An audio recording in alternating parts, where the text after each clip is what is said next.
housing side of it, that might be what we get, but we just don't know.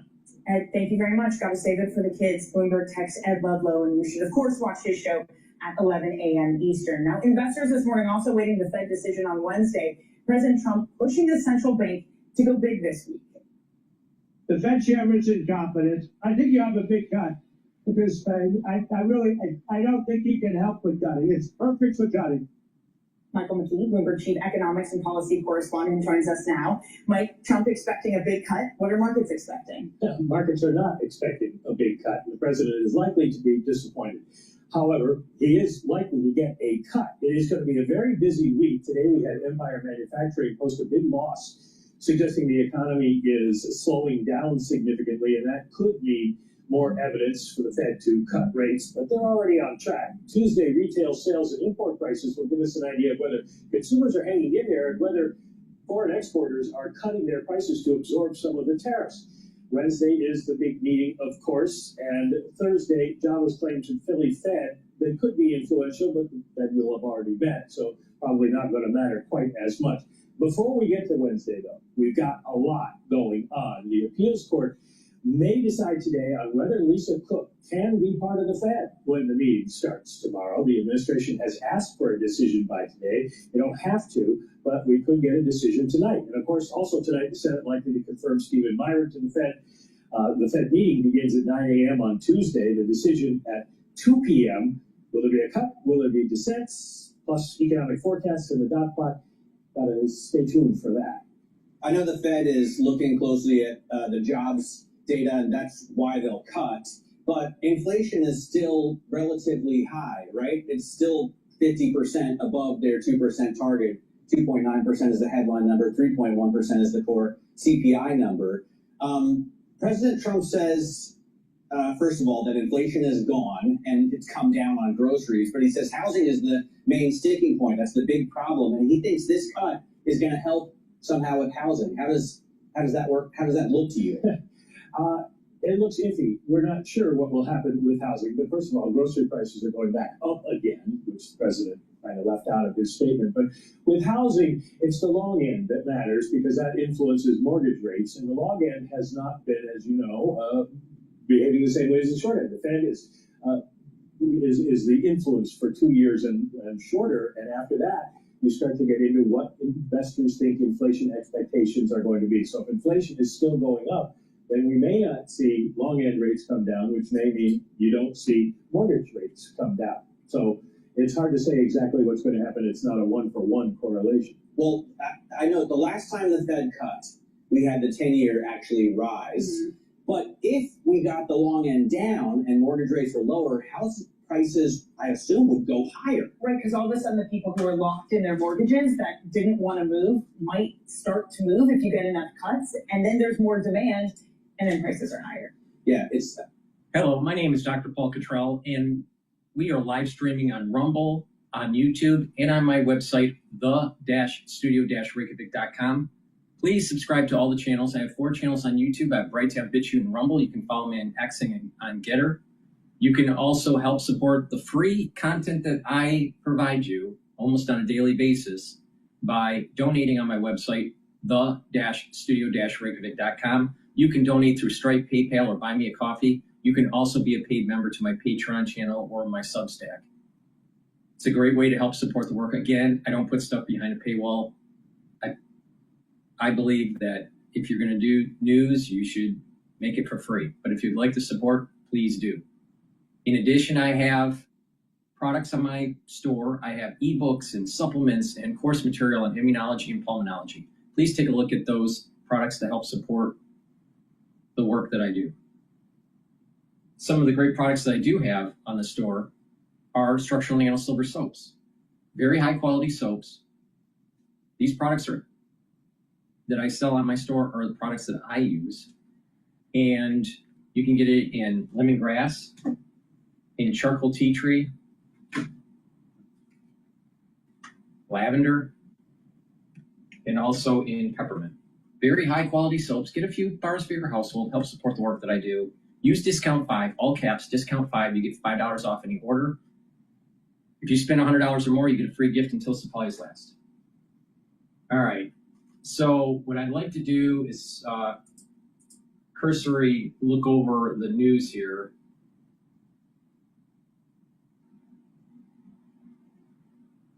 And let's just jump right into MSNBC. Investigators work to uncover the motive of Charlie Kirk's assassin. This is Morning Joe. We have additional evidence, forensic evidence that has been processed. We'll be sharing that when charges are filed on Tuesday. So everything that we know confirms that that this is the person. The why behind this, again, we're all drawing lots of conclusions and how someone like this could be radicalized. And I think that those are important questions for us to ask and important questions for us to answer. That is the governor of Utah saying the public will learn a lot more tomorrow when formal criminal charges are filed against the man accused of murdering conservative activist Charlie Kirk. We'll be bringing you the latest on the investigation this morning. We're also paying close attention to Washington, D.C., where President Trump's 30-day takeover of the district's police force has come to an end, but may not be over. We'll explain that. Also, a big development in the New York City mayor's race, with the state's governor throwing her support behind Zoran Mamdani. We'll tell you why Kathy Hochul decided to give him her endorsement. And we'll recap which shows got the most recognition at last night's Emmy Awards. Good morning and welcome to Morning Joe. It is Monday, September 15th. And with us we have the co-host of our fourth hour, staff writer at The Atlantic, Jonathan Lemire, U.S. special correspondent for BBC News and the host of The Rest is Politics podcast, Katty Kay, columnist and associate editor for the Washington Post, David Ignatius, and senior writer for The Dispatch and a columnist for Bloomberg Opinion, David Drucker joins us this morning. A lot to get to this morning. We'll start with what we're learning about the alleged assassin in last week's murder of conservative political activist Charlie Kirk. 22-year-old Tyler Robinson, who was taken into custody on Friday following a 33-hour manhunt, is being held without bail at Utah County Jail. He was booked on suspicion of aggravated murder, felony discharge of a firearm, and obstruction of justice. Utah prosecutors say they will file formal charges tomorrow when the alleged shooter is set to have his first appearance in court.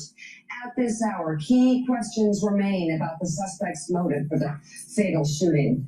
Investigators are sorting through all the evidence, including the bullet casings engraved with messages about fascism, video games, and internet memes.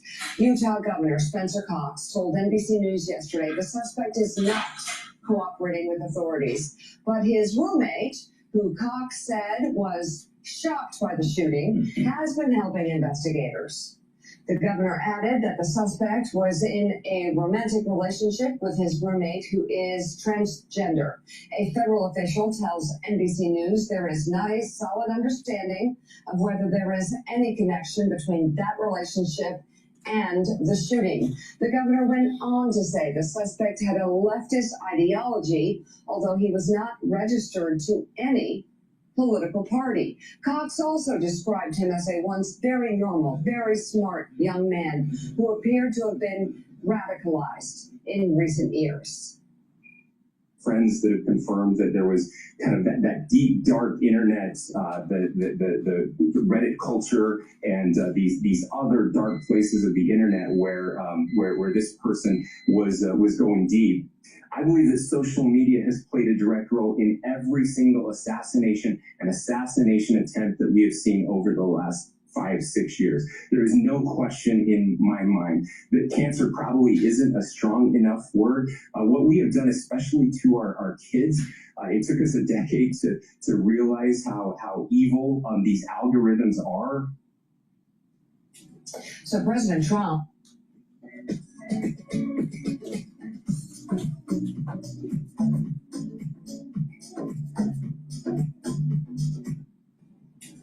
So President Trump announced that he will travel to Arizona in the coming days to attend a memorial service for Kirk. That comes as the president says he hopes the nation will heal following the fatal shooting. But he also blamed what he called a radical left group of lunatics for standing in the way. In an interview with NBC News, the president added, this group, quote, doesn't play fair, and they never did. He also singled out Democratic mega donor George Soros, saying he, quote, should be put in jail. Trump has suggested the donor may have violated RICO laws, but Soros' team says the accusations are false and outrageous. Conservative columnist David French has a new piece for the New York Times entitled, There Are Monsters in Your Midst Too. And David writes in part, quote, if we're convinced that political violence comes from only one side of the divide, then the temptation toward punitive authoritarianism is overwhelming. They are evil and violent, and they must be crushed. If, however, we accurately understand that America has an immense problem with violent extremism on both sides of the ideological aisle, even if at any given moment one side is worse than the other, then the answer lies in reconciliation, not domination. In fact, it's the will to dominate that magnifies the crisis and radicalizes our opponents. Violent acts aren't uniting our nation in introspection, grief and grace. They're separating us into warring factions. To get past this dreadful moment, more and more Americans are going to have to face a painful fact. Evil isn't confined to one side of the American divide. There are monsters in your midst, too. And David Ignatius, this has been the case for some time. We've had a swing back and forth, and we're going to be going through the history of political violence from the 60s forward. But obviously, we all saw during the 2024 campaign the assassination attempts at President Trump. We all saw in horror the assassination of Charlie Kirk. We all saw in horror the assassination in her home of, along with her husband, the Democratic leader of the Minnesota House of Representatives. We also saw during that killing spree the attempted assassination of a Democratic Senate Majority Leader while sleeping in his home along with his wife. We also certainly saw the attempt to burn down Josh Shapiro's home in Pennsylvania, and later the man admitting that he wanted to take a hammer to his head, just like Paul Pelosi had a hammer taken to his head. In the case of the Minnesota slaughter, you had a man arrested that had a hit list of 42 Democrats, a kill list. And we can go back and forth, and we can go back and forth. I don't think it's particularly helpful, though, when you have one side pointing at the other side and saying, oh, this shows just how extreme one side is, when many of these same people completely ignore Democratic leaders who were assassinated in their bed and actually mock and ridicule Paul Pelosi for being brutalized, too. I think most normal people that I talk to, they're deeply discouraged that this is happening on either side, and nobody's trying to gain points. As David French said, there are monsters on both sides, and I really don't, I must say, I actually am so shocked at the killing, but so disappointed by some of the reactions I've seen from the killing on both sides. So, Joe, it's a terrible long list that you just cited of all of the acts of violence against people on both sides. It's too long. And it's a reminder that, as our colleague David French wrote so powerfully, that there is evil among us. We know that from our Bible teachings, and we see it today, every day on the TV screen. We've had two powerful responses for the nation since the killing of Charlie Kirk. One is that of the governor of Utah, Spencer Cox, who has emerged. I didn't know much about Spencer Cox, but I sure do now. And his ability to say to people, we have to find an exit ramp, to use his phrase. We're on a death trip. I think he was profoundly right when he said almost every one of these mass killings has some connection with social media. Something that infected the killer from the right or the left, whatever it was. And calling in a powerful way for unity and understanding. And then we did have, from the president, a specific attack on the radical left lunatics who are horrible and horrendous, and that's the source of this problem. Peter Baker, the New York Times, brilliant New York Times reporter, wrote last night that President Trump is trying to be the president of a red state America only. We need a unifier who will speak to the whole country, whatever you feel, in the way that Governor Spencer Cox did. So, as your list, Joe, tells us, we're in a dark place, and there's an exit ramp that Governor Cox tried to describe for us. So we all need to look for it. We find it, head for it, with all the power and passion we can.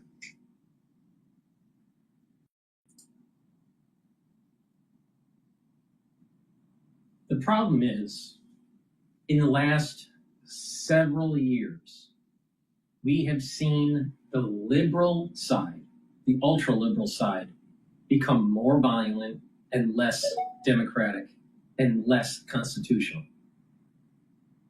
And I keep on saying, take a look at just the Supreme Court justices when they go through their nomination process and their confirmation process with the Senate. When a Republican House executive branch is in control, the Democratic Party has a tendency to be extremely violent and create lies and disruption during the confirmation process. You don't see that with the Republicans. So right there is just one glimpse of the issue with the ultra-liberal. They're Marxist. They believe in collectivism, not individualism. They don't believe in capitalism. They want to have a one-party system and have complete control. Do you think that the ultra-liberal really believes in maintaining the Bill of Rights? Then you're not paying attention. So what has happened is that it keeps on boiling over. There's continuing violence and disruption, social disruption.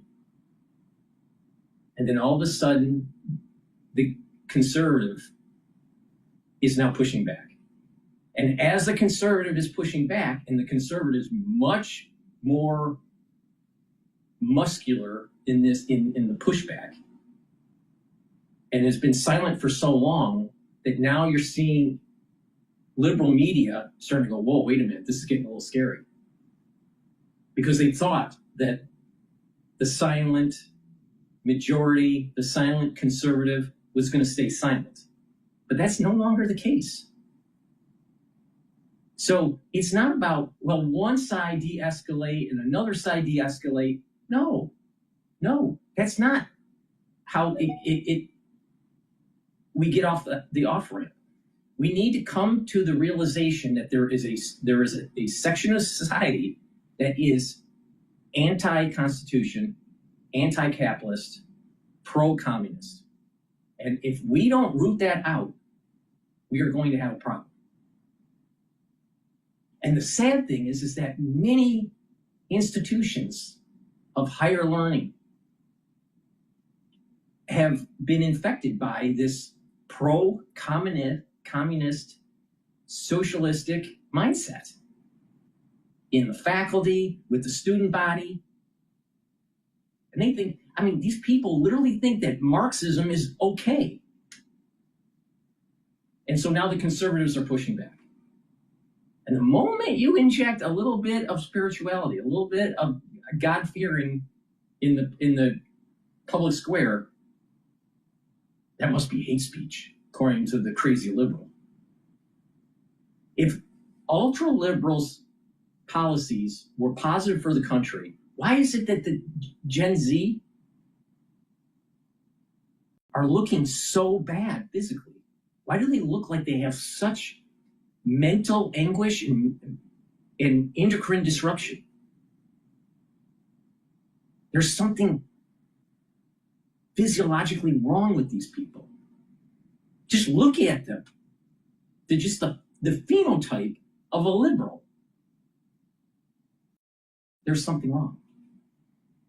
Independent on if you know anything about Marxism, independent if you know anything about their agenda, just looking at them, you can see that there's a lot of hate and it affects the body. Then it affects the mindset. But Marxism, collectivism, anti-capitalism is the tools that they're using to erode our constitutional freedoms. So when a conservative is pushing back, a pro-constitutionalist is pushing back in the public square with rhetoric, and the liberal doesn't like it, all of a sudden it becomes a problem.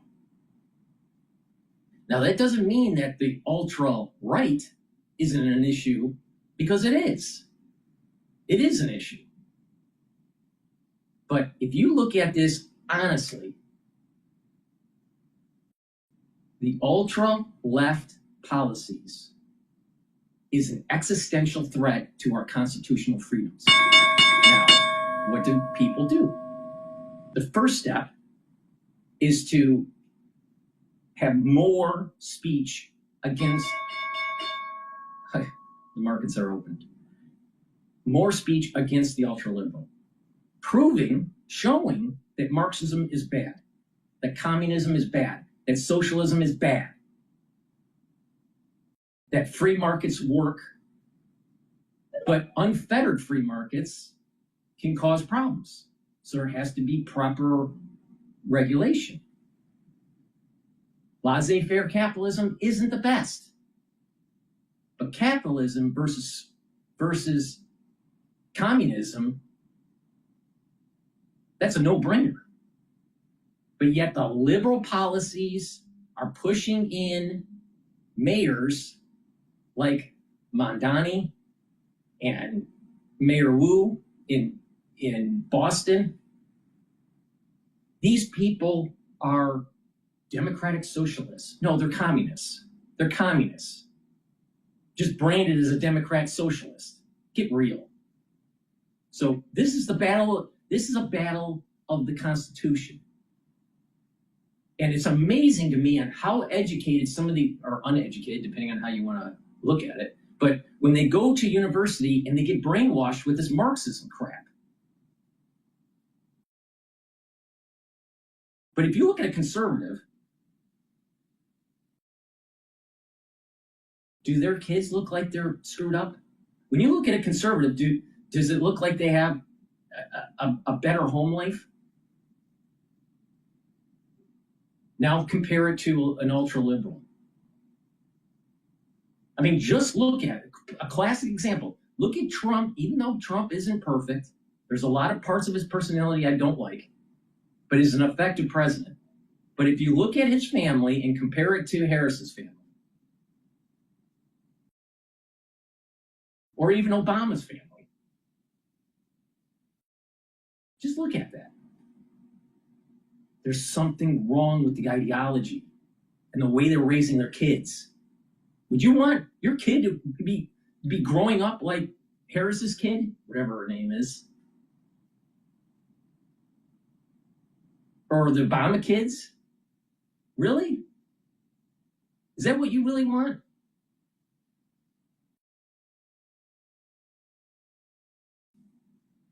So people need to be honest. The ultra-left is anti-constitutional. They want to erode your constitutional freedoms. Well, Dr. Paul Cottrell, that's not true. Yes, it is. They want to take away your Second Amendment and curtail your First Amendment. That's just the start. They want to control your kids in school and indoctrinate them in these liberal policies and take away parenting. They want to have these drag queens reading story time in kindergarten. That's totally unacceptable. Totally unacceptable. How can someone that ended up getting an education degree to teach and to be licensed allow for that to happen? And you think that our society is going to be better off? You think our society is better off because of Pride Month? Of course not. Absolutely, positively not. Because what they're trying to do is desensitize the society and then start to sexualize kids. And then what will happen is that they create this gender dysphoria. And then you have the medical community that's allowing it because it's money. Just keep on writing those prescriptions on endocrine disruptors to stop certain hormonal balances for development. Or what about those surgeries? Reassignment surgeries, big bucks. It's a big problem. And if conservatives don't push back, we're going to lose our country.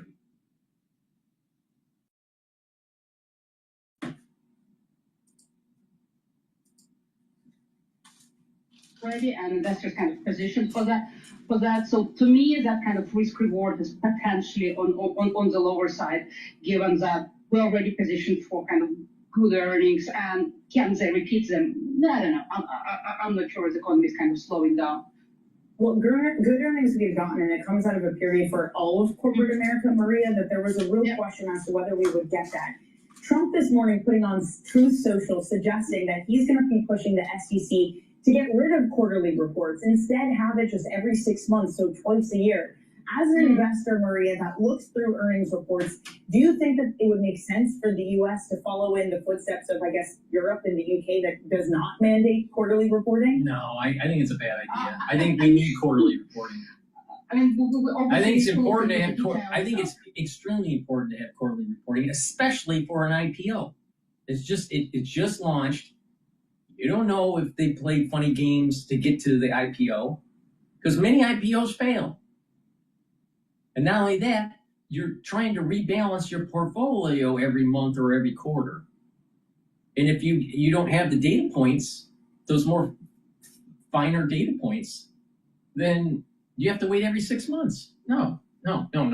We need quarterly reports. I'd go even further. I think that should be a system in place where it should be released almost in real time or monthly for these reports. So don't play games. You can catch them. This is a bad idea. See, I'm not 100%. I'm not a brainwashed Trump supporter. I'll say it if I think that Trump's policies are bad. This is a bad policy. We should have quarterly reports, if not monthly reports. Not less. We may need more. I also believe that Trump didn't go far enough with Iran. He had a perfect opportunity to decapitate the Ayatollah, and he was afraid. Trump is a taco. It's the taco trade. He says something and then backs off. But I still support him because he's a capitalist. He's not a fucking Marxist. So like with a lower ability to kind of talk to bankers, talk to market, update on the story. I think that's important. That also insurance kind of more gradual price moves as opposed to kind of all of a sudden we learn something about companies that we had no idea, no transparency, and so some corporate governance issues. So I think as an investor, as an analyst, it's better to have more information than less in general. Maria, thank you so much. Thank you for bringing us all of your information, Maria Whiteman of State Street. Matt, I think comparing things to China is always an interesting choice, but Maria pointed out even in countries where you don't have the urge or the necessity to report quarterly, still give trading updates. Like that is still a cost. If you're trying to save money, I don't know if this necessarily does it. All right, it'll be interesting. That'll be an interesting question to put to CEOs, right? For sure. That we talk to, and we talk to them every day here at 10:30. We'll ask the CEO of Exact Sciences today how he would embrace that. I'm just marveling at Deutsche Bank still, and how well, because I lived in Germany for so long and reported on this company. I talked to James von Moltke, the CFO, every quarter. At one point in 2020, their price to book was below 0.2. So they're trading for less than 0.2 of their book value. Even in 2022, it was only a quarter. So to see them get back to this level, price to book ratio, they're worth almost as much as the book value of their assets now. It's pretty impressive. That is very impressive. But let's talk about more American companies. Yeah. Okay. Yeah.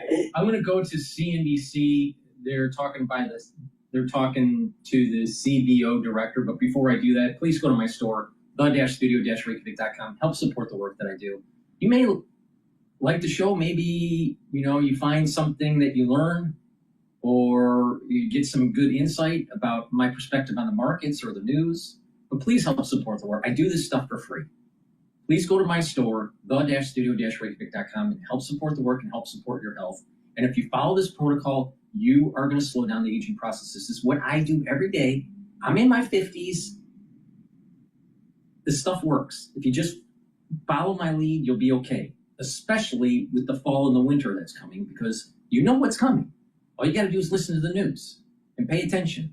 Something's going to happen in the United States in the fall and the winter, and you better be prepared. Please go to my store and get the Max 35 or the Cleanse. Max 35 is 35 parts per million, and Cleanse is 30 parts per million. They're at different price points, but take a teaspoon a day, every day, swish it in your mouth, gargle about 20, 30 seconds, and then swallow it. What this will do is improve your oral cavity, the health of your oral pharynx, help the health of your epithelial lining, and maintain that mucosal barrier. Super important to boost up that immune system. If you're not feeling well, or someone around you is not feeling well, at home or at work, make sure you take a tablespoon or two a day and continue that until it's all clear. And then go back to your maintenance dose. I've been doing this for over 5 years every day. Please go to my store, the-studio-reykjavik.com. Be prepared, because once you get something, you're going to have a problem. And I also have, before we go to CNBC, I have these very high quality toothpaste. They're structural nano-silver toothpaste, has no fluoride. Use it every day. They'll whiten your teeth, freshen your breath, help with the health of your gum line, reduce inflammation at the gum line, and with good oral hygiene, you are actually helping your vascular system and your valvular system. Very important to take. And oh, by the way, it's going to help you in the fall and the winter. Be prepared. Get a few tubes of this toothpaste. Be prepared, because the winter and the fall will be problematic across the country.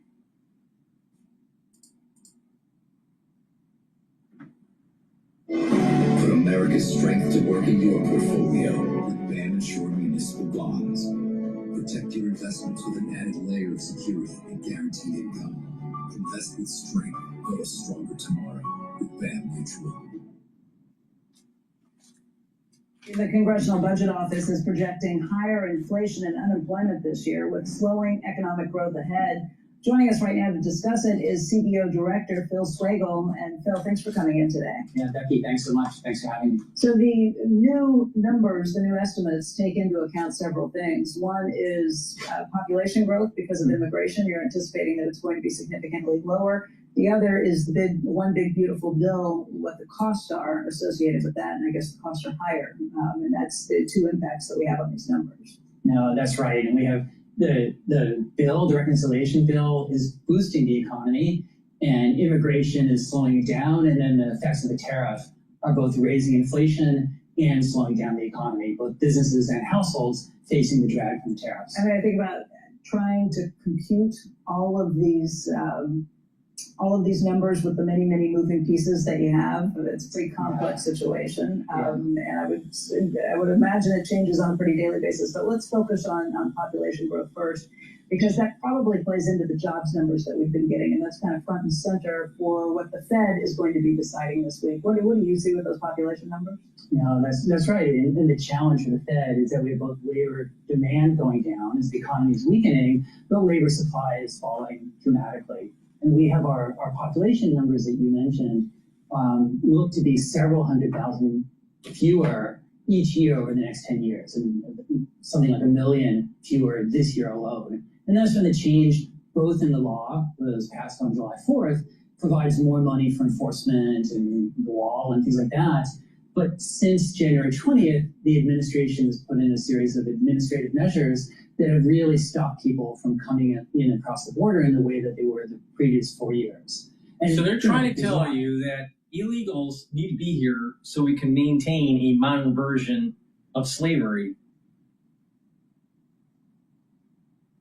But we also have a problem with our population growth or lack of. You know why? Because you have a liberal policy out there brought to you by elite institutions to demonize God, country, and family. So when you have the demonization of family and you don't have family creation, don't be surprised in one generation you actually have a huge economic decline. Just look at what's happening in Japan, where it's aging. Japan is like the land of Yoda now. Everyone is getting older, and there's no kids. Thriving societies have children.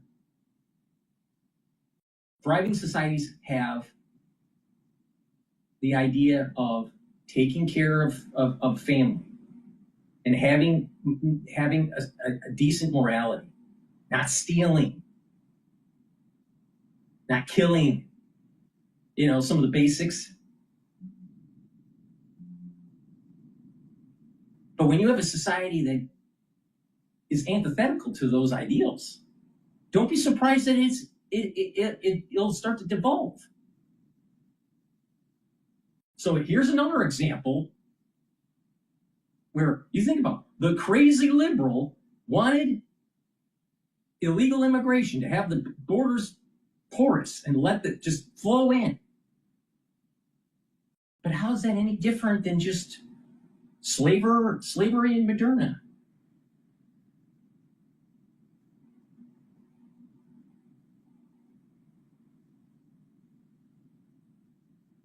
How?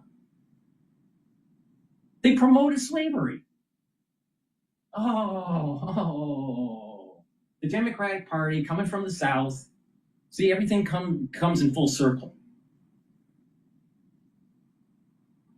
The Democratic Party is the party of slavery. Wake up.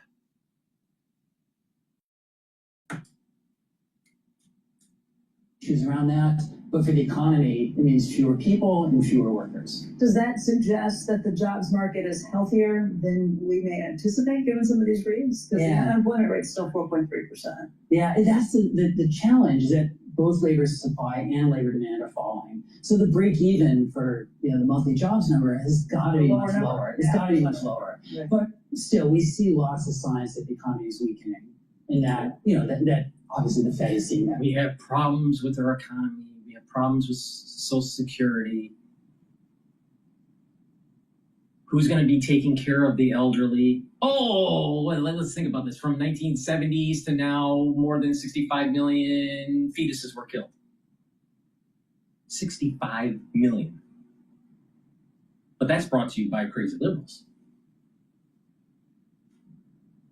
My body, my choice. That led to no population growth. Well, yeah, I'm trying to square that up with what we just heard from Ed Yardeni. He looks at it and says, yeah, maybe we'll get a 25 basis point cut, but he thinks that we're basically at neutral levels now. He's a pretty straight down the middle guy who just looks at markets and by the way, thinks the markets are going to continue to grow for the next several years pretty effectively. No, I mean, Ed is really interesting because he sees the complexity in this, and that's one of the challenges for us. And you talked about how the economy is changing minute by minute, and policies are changing. We see the tariffs changing day by day.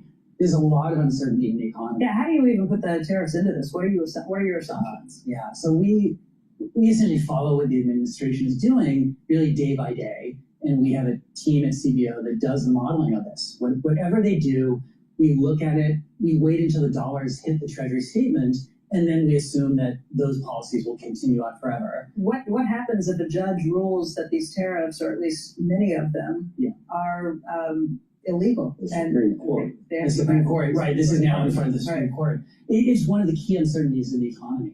That is. Have both, you run the What would numbers? you do? You don't count them anyway, right? No, we do. So we But count. you don't count it in terms of Yes. See, people aren't paying We attention. do. So we have, People are not paying attention to the nuance here. You have a court that's captured. And they are pushing that you have people within the court system that are captured, pushing that tariffs are illegal. But yet, we used to do them before we started issuing tons of debt and issuing tons of taxes for income. We used to do this in the United States all the time before globalization. Oh, the globalists come in, they create these world trade agreements, and then all of a sudden you're captured as a sovereign nation, so you can't issue taxes. Now, who do you think is protected? Do you think it's the citizen that's protected, or do you think it's the transnational capitalist that's protected? The global corporation. It sure as hell ain't the citizen. So what is the court system? If they strike this down, what is the court system basically saying? You either issue more debt or you tax your citizens. You can't tax the corporation with tariffs. Do you just see what they just did?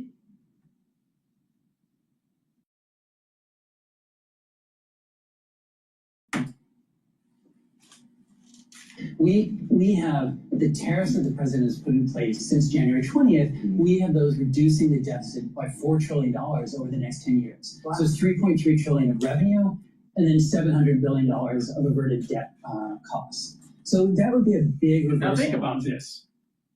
If you're buying goods and services and you spend, let's say, I don't know, $10,000, $20,000 a year in goods, all right? Whatever it is, whatever the number is. But you get the point here. There's certain goods that you don't have to buy. You may find a substitute or just don't buy it at all. Because most people that buy in the United States buy too much of whatever. But if there's a tariff on the good, it's your decision to buy it or not.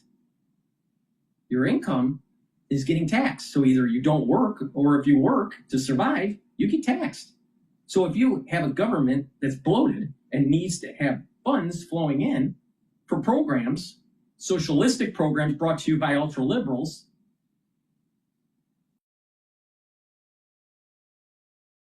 then you're going to have to be taxed more. People push back and go, I'm not going to vote for someone that's going to tax me. Then they have to issue more debt.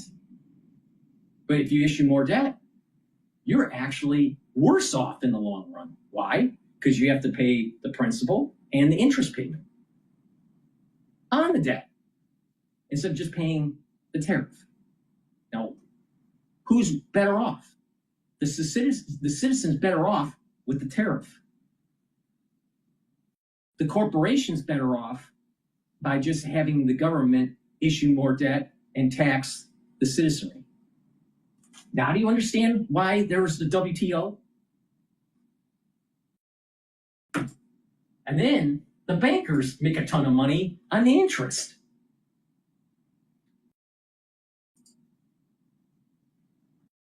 So you should really sit back and think, perhaps tariffs are a better option than not. Because it's only those three. Well, there's a fourth, and that is radically reducing programs from the government. So you're spending less. Or a combination of them. But if you look at it in a purest form, which is better? Income tax, tariffs, or issuing debt? From the perspective of the citizen. By far, it's tariffs. It's way better. the deficit.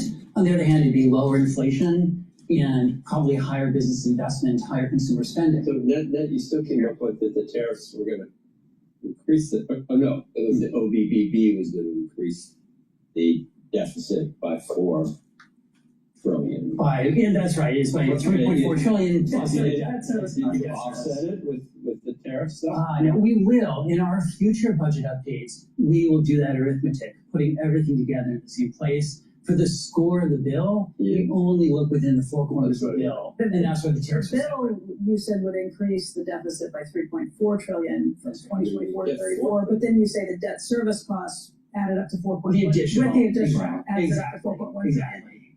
That assumes that interest rates are at what level? Because that's a big factor in all of this too. No, that's a key. So we have, for that cost estimate of the bill, we were using our economic assumptions that were made on January 17th. And that's the budget rules, right? That's what Congress tells us to do. We will be looking at it again now and see what is it. Well, the president wants it 300 basis points lower. So, yeah, I mean, so he's saying do all this. expect the Fed to cut He's interest saying that rates. there's an increase in the debt in the debt, but he's modeling at a higher interest rate. 35 basis points of cuts between now and the end of January. So we do expect that to happen. There's just kind of so much going on in the economy, it's hard to know where it will end up. Do you make judgment calls? Build a website you love with Wix. For your words, create your brand. Do you make judgment calls as to whether tariffs are good and for the economy? Do you make judgment calls about one big beautiful bill? Like, how do you come down on it? Yeah, so what I tell members of Congress is that they get our analysis and not our opinion.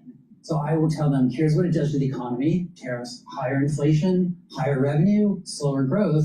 Whether that's good or bad is up to the Congress, to the president, now to the Supreme Court. So we're looking at just the budget. Now think about it. I don't believe that for a second. So to replace the tariffs, increase your taxes, or issue more debt, and that's going to grow the economy? Really?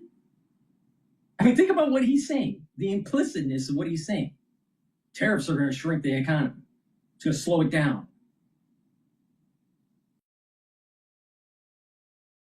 But we need to issue more debt. And then everything's going to be fine.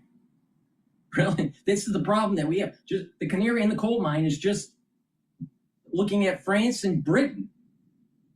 You're probably going to see an IMF bailout for Britain within the next 12 months. It will be a miracle if that doesn't happen.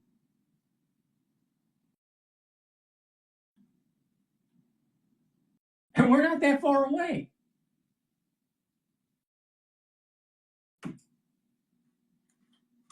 It's the right thing. Have you run the numbers as to what would happen? Like, do you run different scenarios if the Supreme Court were to overturn those tariffs? Like, we haven't done that yet. It's implicit.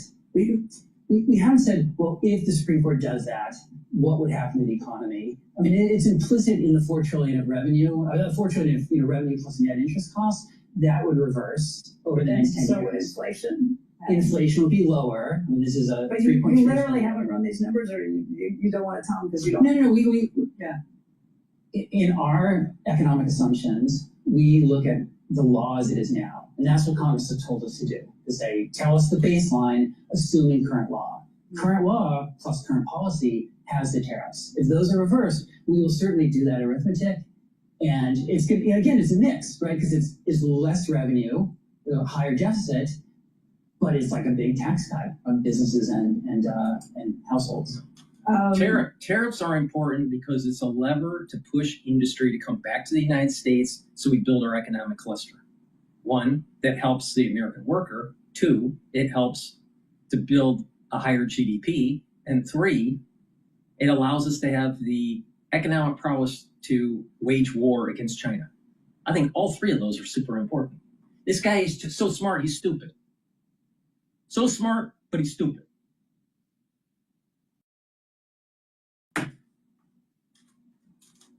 In terms of the inflation numbers that have surprised so many people on Wall Street, Has it come as a surprise to you, or how often do you tweak those numbers?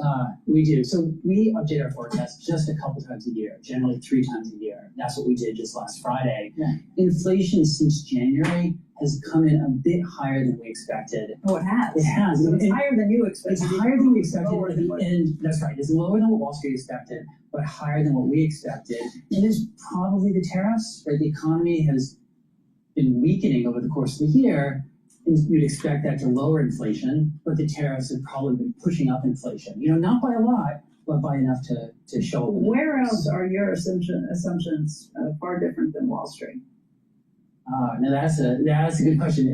The biggest change would be that by law, we assume current law, right? So we don't assume future changes in fiscal policy, and Wall Street naturally does. Right. So at some point, there has to be either lower spending or higher taxes, and we don't assume that because Congress wants us to tell them what's the situation under current law.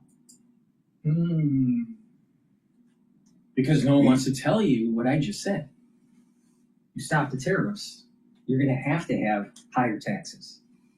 Or you have to take away your programs. Now, the best thing for America in the long run is to stay away from the totalitarian tiptoe or, Marxism, running amok in the United States. The best thing that we can do is cut Medicare, Medicaid, and Social Security. Now, if you're a veteran, you get your Medicare or Medicaid. If you are already on Social Security, you get it. If you're going to retire in the next 5 years, then you get less Social Security. And every 5-year tranche gets less and less and less, all the way to a point where you get to an age where they get nothing. It's called titration. You have to ease this into the society so they can have the time to save. And what's going to happen is that you're reducing the size of the government. You can reduce taxes, and the taxes that are coming in are to pay down the debt that has accumulated, not just the deficit. So you have a deficit that is no longer a deficit, it's a surplus. And that surplus goes into actually paying down the $37 trillion debt that we have. We have a deficit of, I think, 2 trillion or whatever it is. 1.6, whatever it is. But this policy could get us into surplus to pay down the debt, and therefore eventually our interest payments become less and less and less, and we actually become much more productive. We switch from a consuming society to a saving society, a producing society.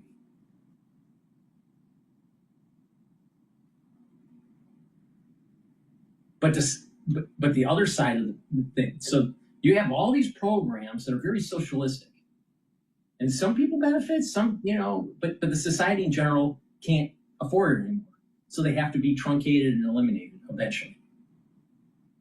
So that's taking away these social programs. But then so that's the conservatives saying we can't afford these programs, we need to get rid of them. But the conservatives have to take pain too. How? Uber wealthy individuals. And when I say uber wealthy, I'm talking individuals that are billionaires. You're taxed 75% of your income, and you cannot hide the money. You can't put it in a trust. You can't put it into a foundation. You can't put it into some sort of shell companies.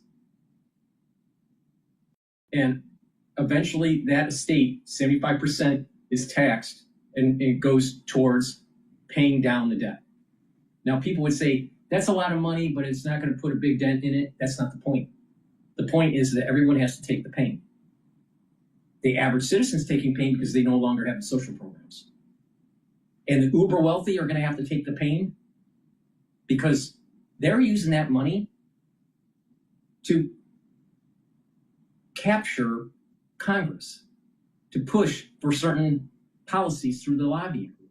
The only way you control that, the Achilles heel of that is cut the money. Well, if you cut the money, The only way you're going to do that is go after the uber wealthy that's feeding the machine. So both sides of the spectrum feels as though they get something out of it. The liberals, let's say the left of the aisle, all right, they tax the uber wealthy. And it reduces their power, which is a good thing for the country. The conservatives get what they want because it's getting rid of social programs that we can't afford. That's the right policy. But when you have this identity politics, if you're a conservative and you hear that, oh, you're going to tax the uber wealthy, you're going to automatically knee-jerk and say that policy's bad. And if you're a liberal, you're going to say, oh, taking away Social Security for granny is bad, not realizing that everyone's going to have to take pain. The ones that are already on the program, they're locked in. But the ones that are coming in 5 years, too bad, you get less. The ones that are 4 years away, they still locked into the program. It's in 5-year tranches. But that's the way to do it. That's how you're going to save this country. But both sides, liberals and conservatives, are going to have to take the pain. Unfortunately, no one wants to take the pain to solve the problem. And if that doesn't happen, if they don't take the advice, if they don't do what I'm telling them, then you're going to end up like Britain, and you're going to have a debt crisis and a doom loop. And you literally will probably have civil war.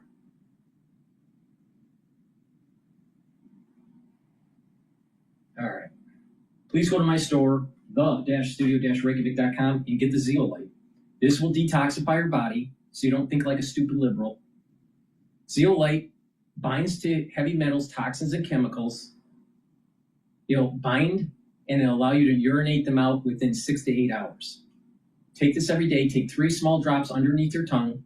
Drink filtered water. Do that every day. If you want a heavier detox, take 10 small drops underneath your tongue. Drink the filtered water and do that daily until the bottle is done. Do that once or twice a year. But I recommend doing it daily.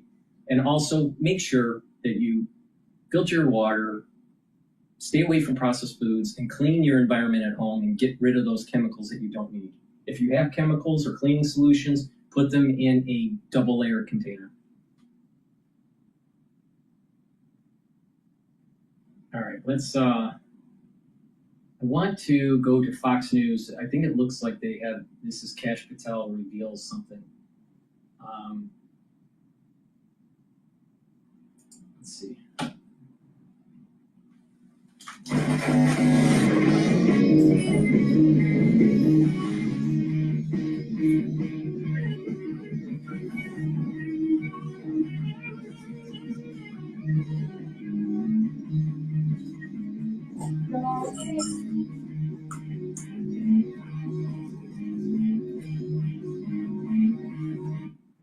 He has not confessed to authorities. He is not cooperating. But all the people around him are cooperating. We can confirm that his roommate was indeed a boyfriend who is transitioning from male to female, and that he is cooperating with authorities. A Fox News alert: Charlie Kirk goes to university, ends up becoming radicalized. And oh, by the way, has this whole proclivity towards this ultra-liberal issue with gender and sexuality and all this stuff. See, there's a common theme with this. There's something going on with social media and the educational process where they are brainwashing these kids, and they become almost like I'm not saying he is, but it's almost like an MK Ultra kind of thing. You get these you get these signals from society through social media and just mainstream media, and also academia, and there's a brainwashing that takes place. And the society is devolving. It's devolving. And the only way to reverse this is this God, country, and family concept. And root this crap out.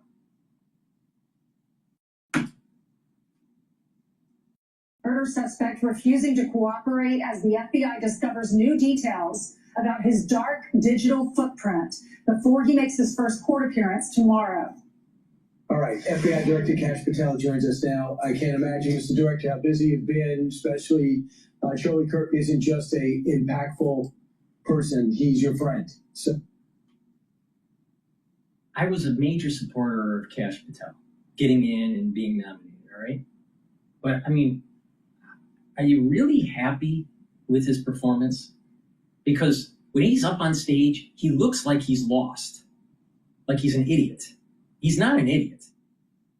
When you close your eyes and just listen to him speak, he's not an idiot. But he just looks incompetent when he's up on stage.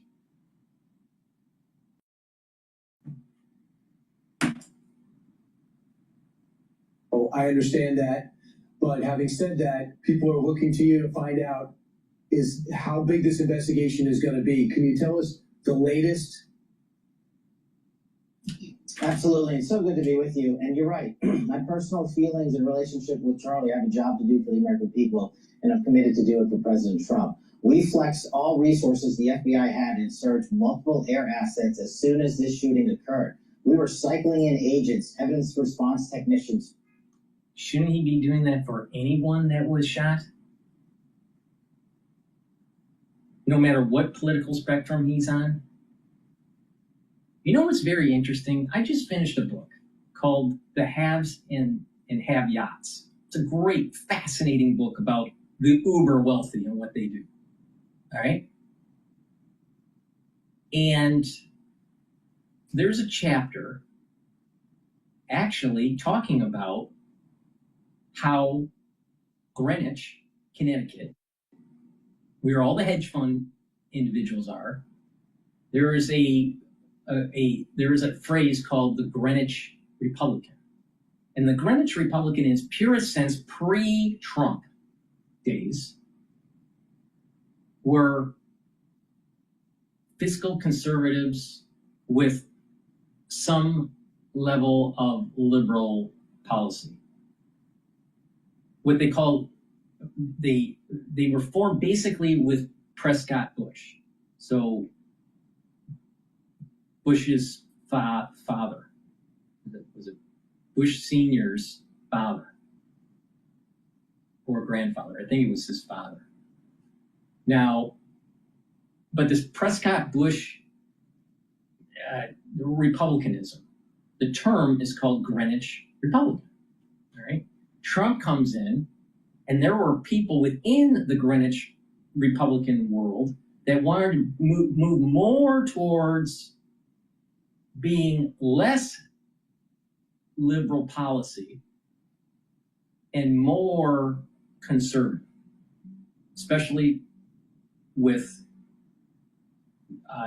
American first policy. But there was a fracturing that was taking place between the Greenwich Republicans. All right, there was when Trump was running. One of the key donors of this kind of movement that was taking place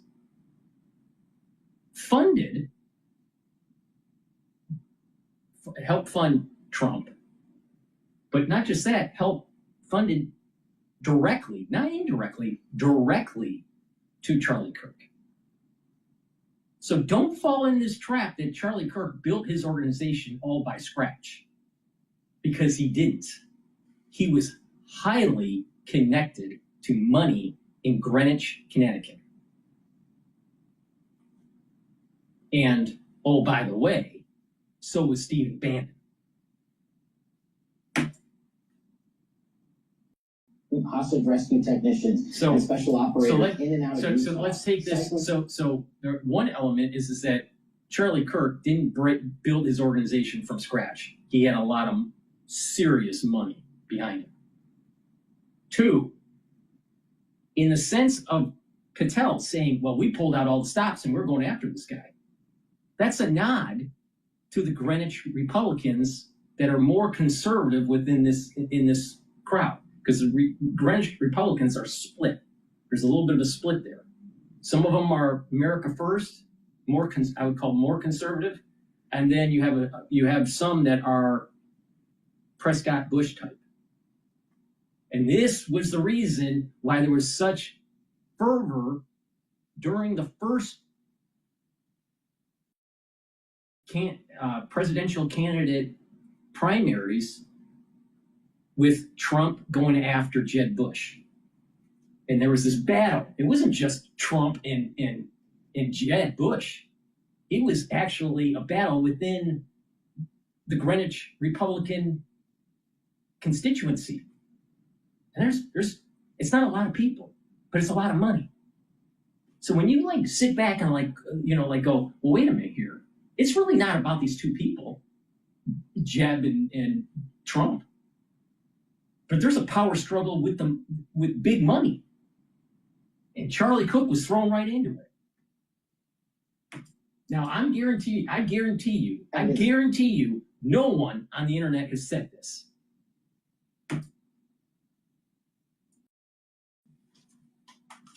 And forth on these FBI planes as soon as we could so that there was no delay. And what we did, once I got there, along with the deputy on the ground, around 5 p.m. local on September 11th, was walk the entire crime scene, including the foots the suspect himself took.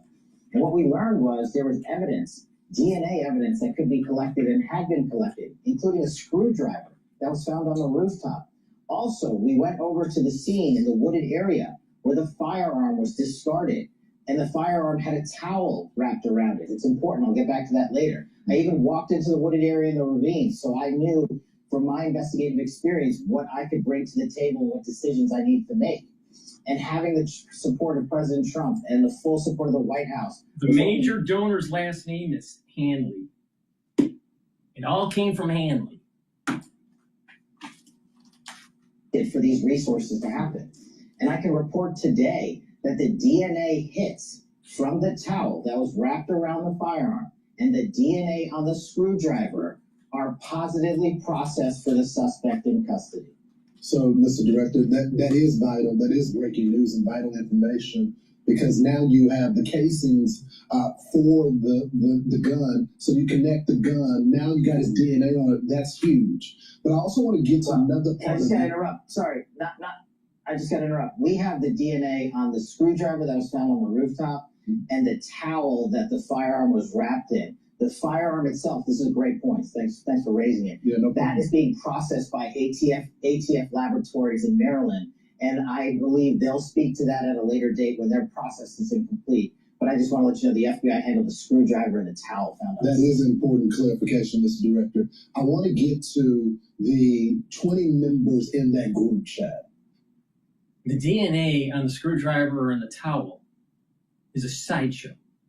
It will prove that he did it. But there's a bigger thing going on here. There's a faction within the political establishment within Greenwich, Connecticut. Wake up.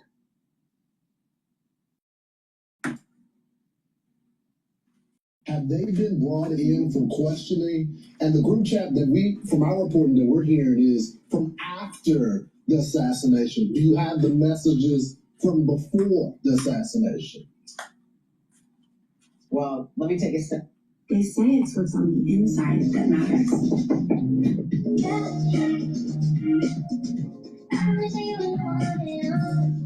You'd have to agree. Well, let me take a step back and tell you what we were doing while we were there and how we were led to the suspect so that this all fits into the puzzle. We, as soon as we learned of the shooting, we were able to, I think Charlie Kirk was shot at 12:23 local time on September 10th. By 12:39 p.m. local time, FBI assets were on scene securing the scene. We then launched at 10 a.m. the next day the first images of the suspect. Myself and the deputy arrived at 5 p.m. local time on September 11th. And then what we did was decided to have a press conference at 8 p.m. local, where we issued for the first time FBI obtained video footage that we seized from the security camera surveillance system and new images, enhanced images. I decided to release immediately to the public because we were working with the public and the media to find this killer. Shortly after that 8 p.m. release, at 10 p.m. local time, the suspect was in custody. Why? because the father informed us, pursuant to an interview of him, that he looked at the video that we released that evening and the enhanced photos and identified the suspect. That's how fast the FBI was working to put out information in real time. And for comparative sake, the Boston bombing, the FBI didn't release images for 3 days. We know we didn't have 3 days. I made an executive decision on an investigative and operational need, and it turned out to be the right move because the men and women of the FBI said that's what we should be doing. Yeah, we knew when that video was released, we said it here on Fox and Friends, someone's going to recognize this person because someone was friends with him, his family, someone knows this guy. Those images were crystal clear. Mm-hmm. Tell us what you know about his background, his childhood, his father who had to turn him in. And I'm sorry, I didn't mean to ignore the last question. Going back to the group chats real quick, there's more than 20 individuals. But this is a great point. I want to lay out how this works. People think we can just get in these group chats and immediately find out who's in them. We, the FBI, are the investigatory body supporting multiple prosecutions and ongoing investigations. And that's another point. Our investigation at the FBI is ongoing. And there are scores of people in this Discord chat room. But we have to effectuate legal process. We have to go out there with search warrants so that if prosecutors want to later use this evidence, it's not tainted by being illegally obtained. We, the FBI, are running the investigation pointedly on the Discord chat group. There are scores of individuals that are going to be spoken to. There are also lots of family members and friends that have already been spoken to. And one more point on forensics. We were able to obtain in record time the text message chain between the suspect and his living partner, as well as other critical cellular information from our CAS team that analyzes cell phone data towers in the area to pinpoint the locations of the suspect and other individuals he was speaking with. This is critical information that the FBI processed and got to prosecutors so they can lawfully use it in a court of law. And our investigation, our interviews continued, but we learned some shocking things when we spoke to his family and friends as well. You want to share them? Those shocking things? Sure. And my job as FBI director is not to speak to motive, is to speak to the facts. And that's what I'm going to do. His family has collectively told investigators that he subscribed to left-wing ideology, and even more so in these last couple of years. And he had a text message exchange, he the suspect, with another individual, in which he claimed that he had an opportunity to take out Charlie Kirk, and he was going to do it because of his hatred for what Charlie stood for. Those are factually accurate investigatory findings by the FBI that we've handed over to the local authorities and the federal authorities to make their prosecutorial decisions. But I believe in this instance of such public importance, the public has a right to know. And I've told you I'm committed to transparency, and that's what I'm doing here. Why didn't that person that he was talking to, why didn't that person say something?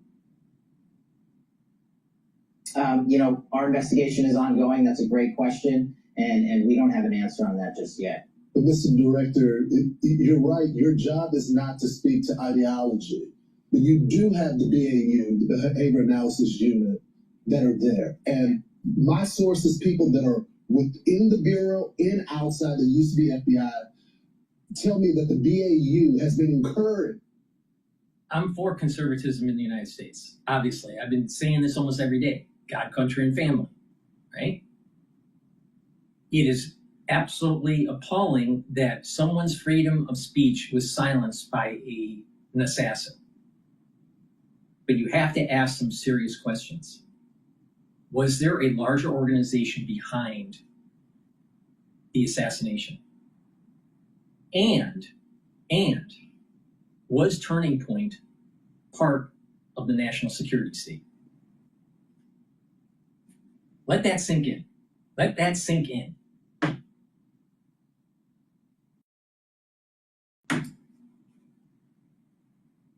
Not to tackle the transgender issue from an ideology standpoint. Have you heard that? Are you tackling that? I know you've only been there recently, but you can't have a political slant saying we're not going to attack different political ideologies because it's going to offend someone. You're absolutely right, and that's why me and the deputy have been quarterbacking this investigation ourselves. There is no one at the FBI that's going to politicize this investigation. There's no one at Quantico or anywhere else that is going to say we are not looking at X or Y. We are looking at the facts, and that is why we are releasing the facts in record fashion. If you go back and look at historical cases like Luigi Mangione and the Boston bombing, how long did it take the Bureau to release information to the public? We're not doing that. Those two manhunts took 5 days, and they happened in downtown major metropolises. We apprehended our suspect in 33 hours because we were transparent and open with the American public, and we're going to continue to do that. So anyone that thinks that the FBI is not on top of its game, and that me and the deputy and everybody in leadership in our Salt Lake City field office in Quantico is doing anything politically, I'm not having it. And if you've heard anything else about it, they are lying to you. We're on it. That's why there were lots of killings that have taken place, mass shootings, since Trump's second term. All right. Why is it that the FBI is so verbal about this? Oh, well, you know, a simple explanation is that Charlie Kirk was a very popular conservative political pundit. Okay. I mean, that's maybe true. Or was there something, or, you know, is there something a little bit more to this? Especially when you start following the money and it's going to Greenwich, Connecticut. And the big donors. You ever wonder, like, with Bannon and that Guo Chinese billionaire that ended up being convicted for fraud and all this stuff? Was he a double agent? He was spun as an informant for the United States to understand what's going on internally with the CCP. But it also seemed like there was infighting within the CCP, and he was part of one of the sides that was actually with President Xi, not against President Xi, but it's almost like double agent, maybe even triple agent kind of stuff with him. It's so odd. It's hard to get a grasp on what it is. He was for himself, but he was also for providing information to the FBI and the CIA, but the CIA wanted to say that he couldn't be trusted, but the FBI said that he could be trusted, that he had good information. He was tied to Bannon. Bannon's tied to the Greenwich Republicans.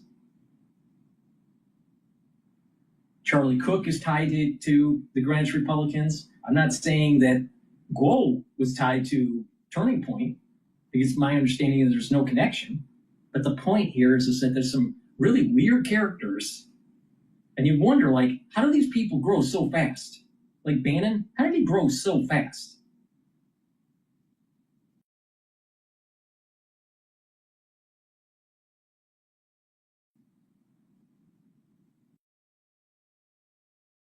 There's something more to this.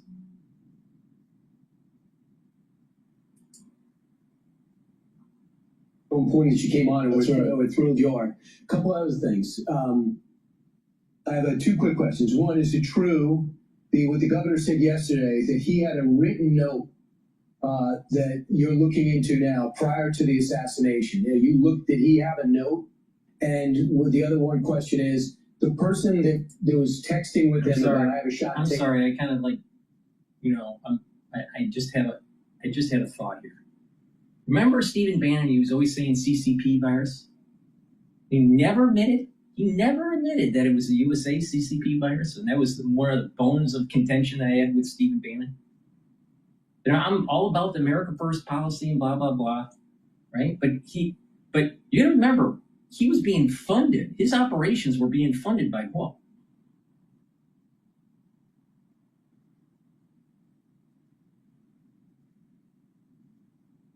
But through GTV. It was called GTV. It was the conduit company. So wait a minute here. Bannon doesn't really push the narrative of Barrick and USA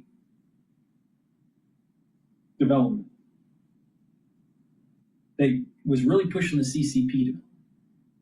Now, if you have a national security state that wants to hide, the U.S. national security state wants to hide what their activities were in biologics, Doesn't it make a lot of sense to find some sort of informant that is a billionaire, that's well connected, telling you and spilling the beans about the CCP, and then have it projected by a nationalist like Bannon? It's a CCP virus. There's something deeper going on here. Now, is that tied to Charlie Kirk? No. But I'm just saying that there's webs of influence. There's webs of influence that no one's talking about. How much money did Hanley provide Turning Point? What were the revenue streams of Turning Point? And how was it heavily connected to the national security state of the United States? Or the Trump administration? Or key people within the administration? Or key donors to the administration? Now, Hanley already passed away. But the thing is that money was flowing into Turning Point from this establishment within Greenwich, Connecticut. But we're told that all he did was have a mic and he just went to campuses and he became popular. Now, if there's an operation to try to change the negative influences of Marxism and move them towards conservatism, that may be a CIA operation. Charlie Cook didn't finish college.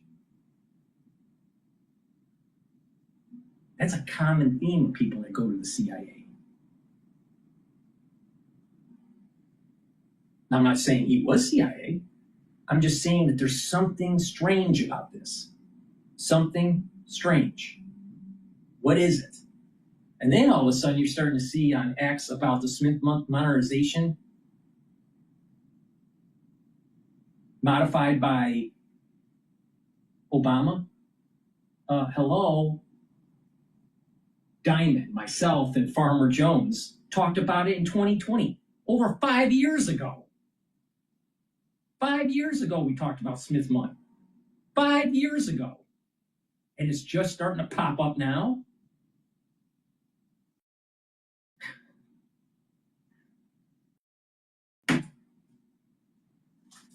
Now, Charlie Kirk, can that person be charged? So I'll take. Berlusconi famously said, "I'm condemned to win." Berlusconi è una persona complessa. So I'll take those in reverse. The charging decisions are up to our great partners at the Department of Justice and the Attorney General, who have been wonderful providing resources during this entire process. And we'll let them speak to any charging decisions. But we, the FBI, are investigating. As I said, our investigation is ongoing. We're interviewing dozens and dozens of suspects, subjects, witnesses, and the like, and continuing to examine forensic information, including cell phone data and DNA analyses. And once we make those findings, hand it over to our partners, as we're doing in real time, they'll make those decisions. And I'm sorry, Brian, I forgot your other question. You had a written note. Did he write a written note before the assassination attempt? That's what the governor said yesterday. And what did that say? If you could So what share I'm able to say, I'm sorry. So what I'm able to say is I addressed it partially earlier, is that the written note, we believe what did exist, and we have evidence to show what was in that note, which is, and I'm going to summarize, basically saying, the suspect wrote a note saying, I have the opportunity to take out Charlie Kirk, and I'm going to take it. That note was written before the shooting. Do you ever wonder? I mean, I've been living a long time. I mean, I'm in my 50s, all right? So I've been living multiple decades. I've seen a lot, all right? I can't tell you one time where the FBI director goes on national television and spilling the beans of what the evidence is. Not one time on any mass shooting, mass anything. They're always coy. They keep it to their best. As they say, it's an ongoing investigation. You know, if you have any information, contact us, blah, blah, blah. Why is he going on national TV? Now, some people would say, well, it's to convince the conservatives that the FBI is on the ball and that they're going to get their guy. That's one explanation. Another explanation might be the FBI is projecting to the ones that may have been involved in the assassin circle, especially in Discord, to spill the beans and help. But usually these things are very quiet, and the evidence is then presented in the court. Why is it that it has to be now? Why is it that they're going on national television and spilling the beans of what the evidence is? I can't remember one time where it was a major event and there was this much information being spilled out. So why is that? Is it incompetence by the director? Is it done on purpose? And if it's done on purpose, why? Something is odd about this. Something is odd. What is it?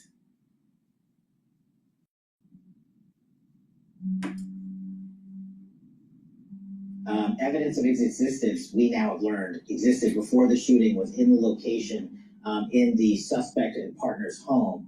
But we have since learned that the note, even though it has been destroyed, we have found forensic evidence of the note, and we have confirmed what that note says because of our aggressive interview posture at the FBI. Wait, what note is he talking? Wait, what note is he talking? I've been bouncing back and forth and lost the flow of this conversations. Let me just rewind a little bit and then let me capture it again here. Hand it over to our partners as we're doing it in real time. They'll make those decisions. And I'm sorry, Brian, I forgot your other You had a written note. Did he write a written note before the assassination attempt? That's what the governor said yesterday.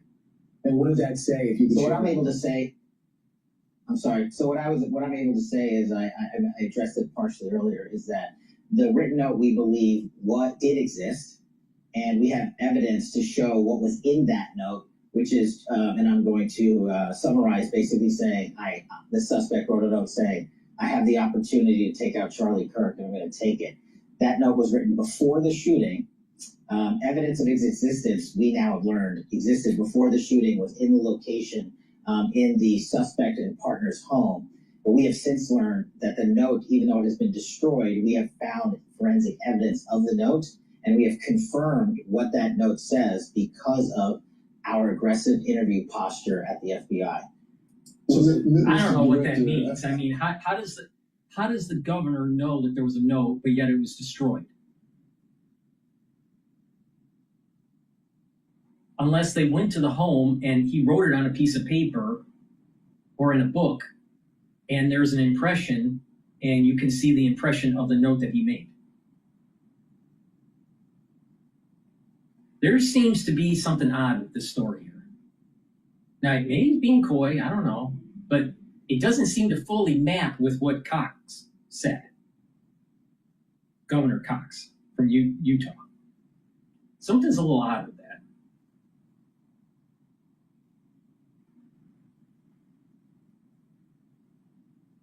I don't know. I'd have to rewatch what Governor Cox said to get a better idea of who destroyed the note.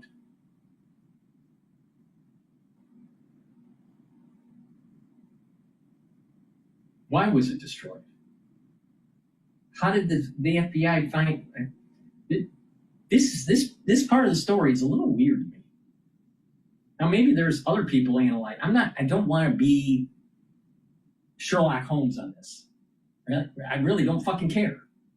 But the thing is that I'm looking at it from a different perspective. I'm looking at it from a national security perspective. I'm looking at it from the perspective of power players from Greenwich, Connecticut. I'm looking at it from the perspective of social norms at the societal level changing. The conservative movement, the pendulum is swinging towards conservatism. There's too much of an ultra-liberal bias in academia, and kids are getting brainwashed with Marxism. That's what I'm looking at, not the fine details of the investigation. I don't want to be Sherlock Holmes, but the thing is that this story, there's something it's odd to me. There's something weird about it. I'm curious, and there has been some criticism, so I appreciate you coming on our program and discussing it with our audience. Can you tell us what was happening on the ground? Apparently, according to sources, you weren't getting some information, you requested photos, and you were being stonewalled. Now, I think it's important to know there's always some sort of tension between local cops on the ground and the feds. They want to handle their own investigation, but of course, with an investigation of this magnitude, you have to step in. You have the resources. But can you explain? Was it the local field office? Think Was it about the state it. police? He's the Fox and Friends guy that's talking right now, whatever his name is. He's asking a question. I'm not sure if he's just giving a softball to the FBI or if he's actually trying to be a true journalist here. But if there was video stills that were freeze-framed of the assassin, and no one knew at that time who it was, right? Why is it that the local police wouldn't be willing to give it to the FBI right away? Why would there be that tension? Now, how would you control if this was an operation? But it's a hypothesis. I'm not saying this is what, I'm just stating a hypothesis. I'm not stating a theory. I'm not stating a conspiracy theory. I'm just stating a hypothesis. If you were to try to control the narrative of either it being a state action and work with the assassin, or a state action working with Turning Point,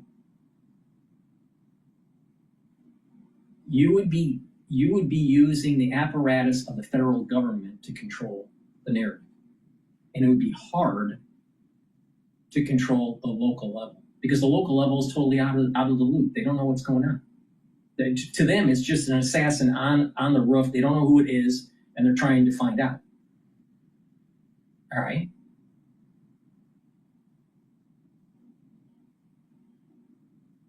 So there seems to be a little bit of a tension between the FBI and the local government, and they went over and above saying, oh, we're working so closely together and blah, blah, blah. Well, if you're working so closely together at the very beginning, why is this journalist even asking the question? Because obviously at the very beginning, they weren't working closely together. So what's really the story here? What's really the story here?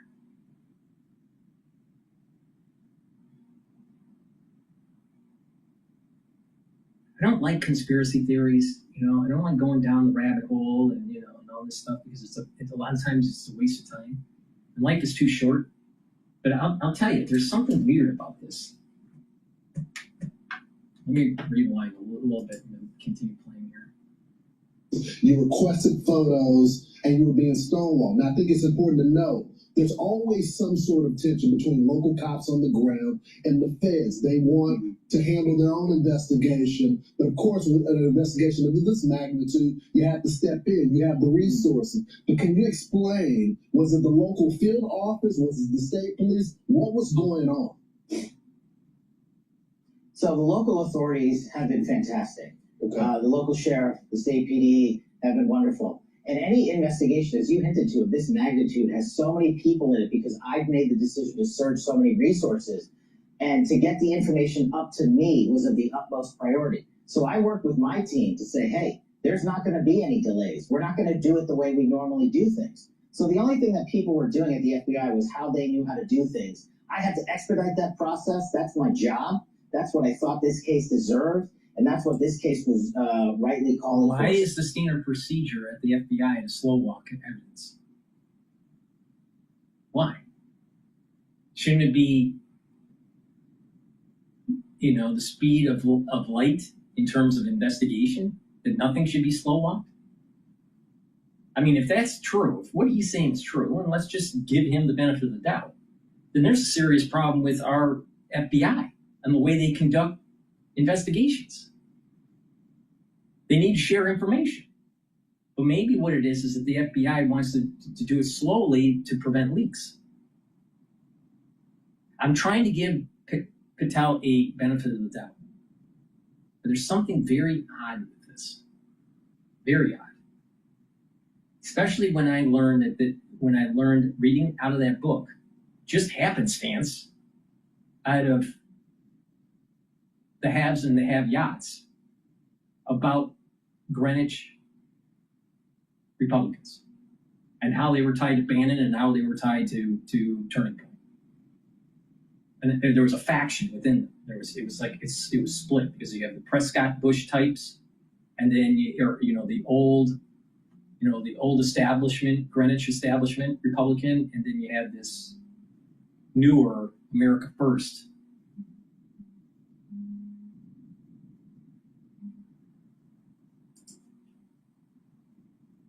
Made the tough calls, but I wasn't critical of anyone in particular. I just said we got to move faster, and that was my call to make it. If there's any criticism there, you can put it right here. Who wasn't giving you information, Director? Who wasn't giving you the photos when you requested them quickly, and it didn't make it to you? Who denied that order? It's not a denial of the order. Just to clarify, I'm glad we're talking about this. The photos were produced. They just weren't produced in a timely fashion that I felt was appropriate for an investigation of this magnitude. So I came in and I accelerated that process. So in the how is this any different than some other mass shootings under Trump's watch? What about churches being shut up? Or it's okay to just slow walk that, or just standard procedure. You don't have to really push. But if it's an organization that gets a lot of money from Greenwich, Connecticut, you got to speed it up.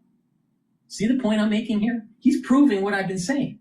Is there's special circumstances or considerations, special considerations because of this. But why? Why?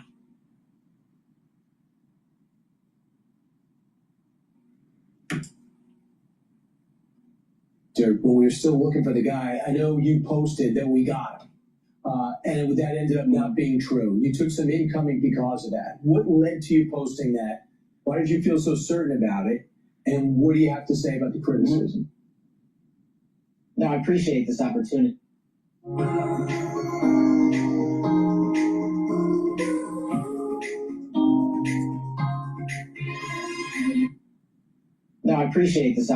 Look, as I stated, I was being transparent with working with the public on our findings as I had them. I stated in that message that we had a subject and that we were going to interview him, and we did, and he was released. The job of the FBI is not just to manhunt the actual suspect who did the killing or suspects, but it's also to eliminate targets and eliminate subjects who are not involved in the process, and that's what we were doing. Could I have worded it a little better in the heat of the moment? Sure. But do I regret putting it out? Absolutely not. I was telling the world what the FBI was doing as we were doing, and I'm continuing to do that. And I challenge anyone out there to find a director that has been more transparent and more willing to work the media on high-profile cases, or any case the FBI is handling, than we have been. There have been multiple mass shootings. There have been multiple mass shootings under his watch, under the FBI. There have been multiple mass shootings under Trump's second term, and the FBI has not discussed this in mainstream media as fervently. But why is it different for Charlie Kirk?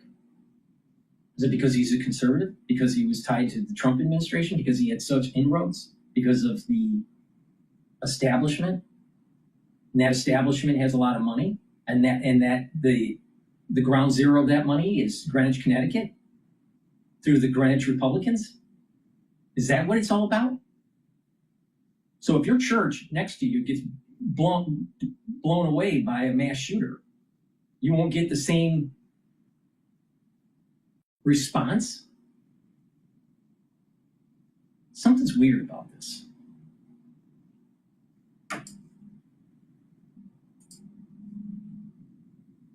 That guy was part of the plot to distract you while this guy got away. Do you think there's any connection between two of those people that stood up and acted crazy at that moment? Well, as it's now been publicly reported, some of these people were taking claims for this horrific act of violence, and they had nothing to do with it. Others were working what we call a daisy chain analyses, And this is where the cell phone data dumps are so important. We're seeing who talked to who, not just in chat groups. We're seeing who texted who was around who. We're using our geofencing capabilities to map out exactly where individuals were. And then we're also getting into their personal cell phone information to say, were you calling so-and-so? Were you texting so-and-so? And we know the suspect was communicating with folks. But as I've said, that cell phone tower information, you got to get it the right way, with search warrants, with lawful authority, so that our prosecutors can use it in court for whatever investigations they decide to prosecute. Cash, he's not saying a word. He's not admitting it. Is he remorseful? And what happens to him? Does he get death penalty? Well, I'll let the state authorities speak to their prosecution, which is ongoing. As I think your summary is correct, based on my information that I have, he has not been cooperating in terms of interrogations with our law enforcement officials. And Mr. Director, we always appreciate it because every time there's silence, that's when the conspiracy theories pop up. Yeah. So we appreciate you coming out with us today and just telling people what you know. Appreciate it, Mr. Director. Thank you so much. I'm Steve Ducey. I'm Brighteon Channel. And I'm Ainsley Earhart. And click here to subscribe to the Fox News YouTube page to catch our hottest interviews and most compelling analysis. Everyone, I'm switching subjects here. Everyone remember Lehman? You know, the crisis that blew up the financial world, you know, and led to a major balance sheet increase at the Federal Reserve and quantitative easing to infinity. Well, regulations are changing. And so these complex derivatives they're starting up again. They're starting up again. Now, I'm a Trump supporter. I voted for him 3 times, all right? And I believe in many of the policies that he says. I'm all about bringing back a conservative mindset, having a stronger military, bringing back the economic engine and that economic clustering back to the United States. But I'll tell you, we are making the same damn mistake when they repealed Glass-Steagall under Clinton, brought to you by Larry Summers, the economist.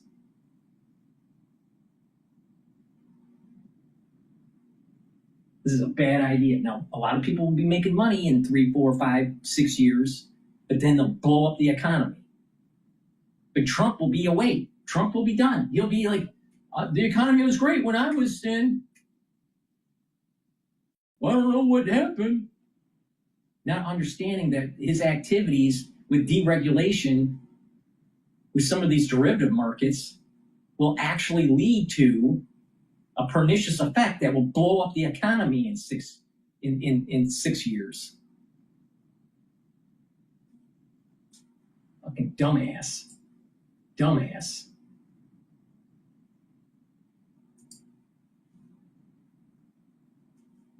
All right, we're going to go to The Hill and their perspective on this. Please go to my store, the-studio-reykjavik.com, and get the nattokinase. Nattokinase is fibrinolytic. It's going to break up clots. It also helps with your lipid profile. It helps with your cardiovascular system. The foundation for my protocol is a multivitamin and a probiotic. The complete multivitamin is an easy-to-digest multivitamin that will give you the vitamins that you need as cofactors for enzymatic activity, so your cells perform properly. It's a great foundation, and again, it's easy to digest. Take it every day. And also, get either my powdered probiotic or my VeggieCap probiotic. Take either one, but take it every day. Drink it with filtered water, and with a good probiotic, you're improving the health of your gut. You're improving the immune system of the gut. You're improving your metabolism. Your energy levels will improve. You're going to be able to absorb your nutrients better. You're going to be able to communicate with your brain and your liver through your gut. And with that, you're going to sleep better, because with the proper gut biome, you actually produce melatonin and you're going to sleep better. Amazing how that works. And when you sleep better, and you're getting into those 3 to 5 cycles of REM sleep, you're detoxifying your central nervous system, you're consolidating memory, and you're going to be well rested. And when your body is well rested and is more in a sympathetic mode instead of, if your body is more in a parasympathetic mode and not in a sympathetic mode, then your body is going to heal. Why? Because when you're in parasympathetic mode, you have less cortisol that's produced. And if you have high levels of cortisol chronically, that is immunosuppressive. You want to not do that. So you want to go into parasympathetic mode, not sympathetic mode. But if you are sleep deprived all the time, you have high levels of cortisol and you're in sympathetic mode. It's like a fight and flight response. And therefore you're not detoxifying your central nervous system. So don't be surprised that you end up having early onset of dementia. So please go to my store, the-studio-reykjavik.com, and get the probiotics and improve your gut health. And you're also going to notice improvement of your skin. So stack the probiotics with the multivitamin, and that's a great foundation to build off of to slow down the aging process and boost up that immune system. And oh, by the way, the fall and the winter is going to be problematic in the United States. You better prepare. You better prepare. But if you don't, it's your own damn fault.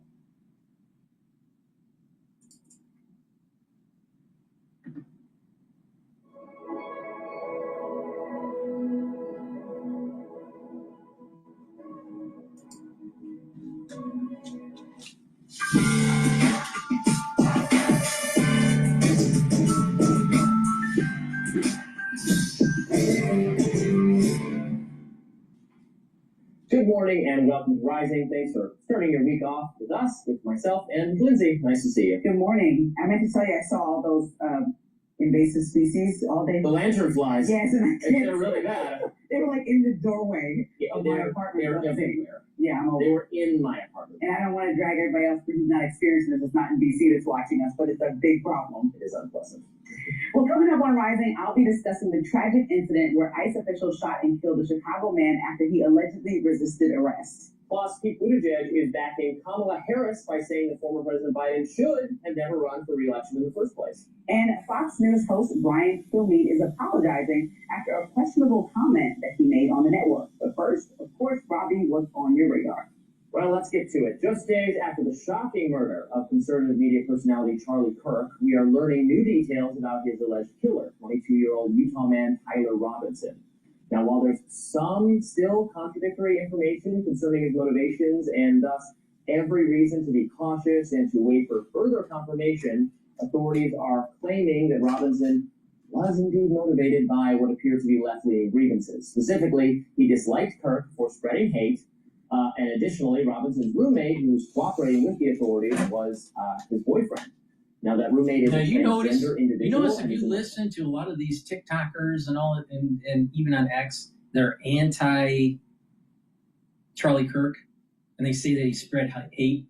No, they just don't like the way he did his rhetoric. He didn't spread hate, but what he did spread was religion. Now, if you're a demon, all right, and you're getting sprinkled with scripture and purified holy water, you're going to think that that's hateful. So Charlie Kirk wasn't a hateful person. He was bombastic, that's for sure, and he believed in conservative ideals. But that's like holy water to a liberal or an ultra liberal. So they just, what it is they don't want to be told. You know what? Living a life of an ultra liberal is actually antithetical to the Bible. In many cases, not all liberals are antithetical to the Bible, but many are, especially with the self-centeredness and their sexual proclivities. Of transitioning from male to female. This information was confirmed by Utah Governor Spencer Cox, who, in my opinion, has distinguished himself for his calm, collected, cool-headed approach to dealing with this horrific tragedy. Here's what Cox said about Robinson in an interview with ABC. We're yesterday that we can confirm that his roommate was indeed a boyfriend who is transitioning from male to female. That's information that the FBI had mentioned yesterday. We can confirm that as well, and that he is cooperating with authorities as well. Again, I want to emphasize cautiousness because we definitely don't have all the facts yet. Let me say that as plainly as possible. Jumping to conclusions helps no one. Because just because something is alleged by a friend or family member or a neighbor of the perpetrator, or even by the police, it doesn't mean it's necessarily true. For instance, The Guardian reported on Friday that a high school friend of Robinson's had confirmed his left-wing views. Then, unfortunately, The Guardian had to retract the quotes from that entire story after the friend contradicted himself. The easiest way not to end up looking like a fool is to take a deep breath and wait for more information. Follow the money, and it's going to go straight to Greenwich, Connecticut. It's no one. But all that throat clearing aside, a picture of the shooter is emerging. The transgender roommate / partner, the weird and edgy online memes inscribed into the shell casings of the gun, the bullet that was fired by the gun, the contention that Kirk was spreading hate, the postings of both Robinson and his roommate on social media. All these facts are beginning to suggest a very online leftist ideology. Now, while this does not mean that people who self-identify as being on the left are responsible, it does mean that attempts by progressives to paint the shooter as maybe or perhaps a MAGA person who is even more to the right than Charlie Kirk, well, those are not panning out very much. Now, one such progressive was Harvard professor Lawrence Tribe, who wrote on X, Kirk's assassin appears to have been ultra MAGA. He later took that post down. Wajahat Ali, a left-wing writer and columnist, wrote on X, Tyler Robinson, Kirk's alleged shooter, is a white man from a Trump-supporting conservative family that loved guns. He used all the language and references that Reuters use. MAGA will spin and turn and pivot and lie and distract. Have you noticed that the ultra-liberal, they hate these things like biblical verses saying that, having a family is important, that life is important, that killing a fetus is bad? But that's hateful speech when you say that, according to an ultra-liberal. But not just that.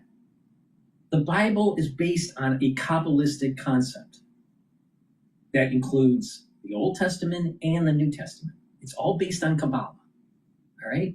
And Kabbalah is based on this whole idea of male-female, right? And if you paid attention to the Old Testament, it talks about the abomination of males copulating together. Why? Because that does not map with the Sephirah. It doesn't map Kabbalistically. It has to have a male-female component. But that's hateful speech. No, it's actually the Bible.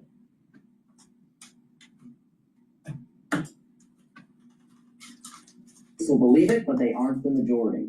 And then he doubled down in an interview he gave for a Substack. Let's watch.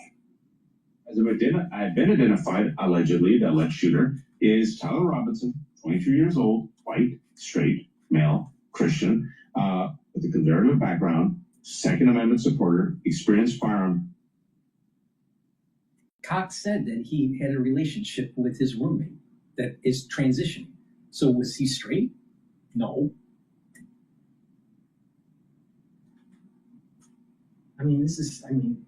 See what it is the liberals, the Marxists, they want to this must be a Trump supporter because he liked guns.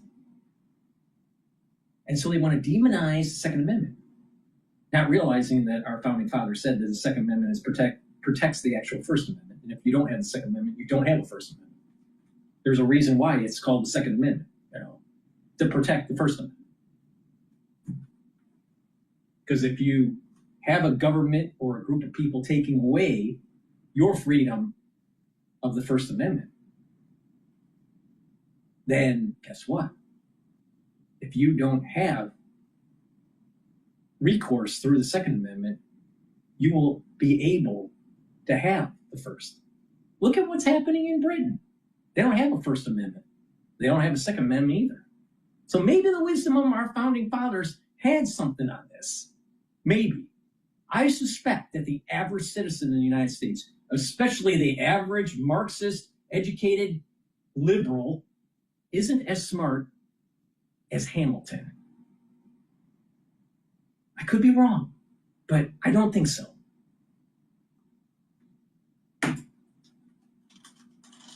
Their good son, outside of murder, was law-abiding.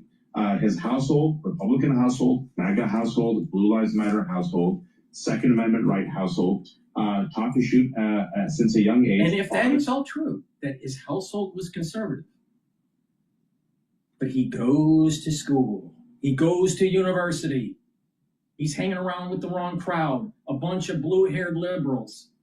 You have core requirements at your university, and you have liberal or ultra-liberal professors spewing ultra-liberalism and Marxism and socialism and collectivism and how bad the Second Amendment is and how bad the conservative movement is. And eventually, you get brainwashed.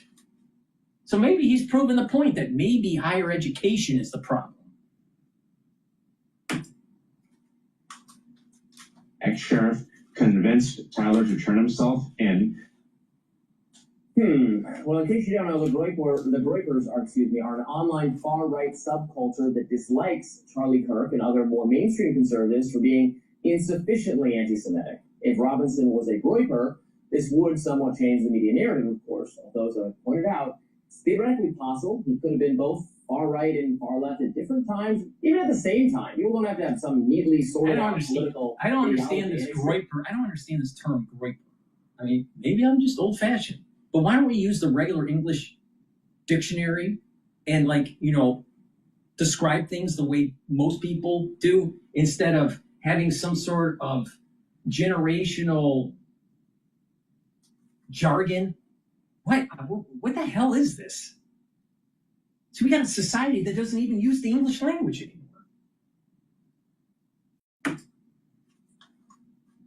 So with mental health problems, they're even less consistent. However, there just isn't really much evidence at this point that he's a Groiper. The insistence coming from progressives that, yeah, he was MAGA, that looks like wishful thinking from people who don't want their own political tribes to bear responsibility for what happened. Now, let's take our time, figure out what did happen, and then punish the person or persons who are to blame. But we are getting, Lindsay, a clearer picture of the shooter, and it does seem to be what we assumed from the beginning, that he disliked Charlie Kirk's harmful, in his view, hateful views, quite possibly about transgender people. That's the issue Charlie Kirk was addressing when the shot was fired, and he was in a relationship with a transgender person. They expressed left-wing views online. That roommate is cooperating fully with law enforcement, which is great. There's been no indication whatsoever that the roommate had any knowledge of, forewarning of, involvement of this horrific crime.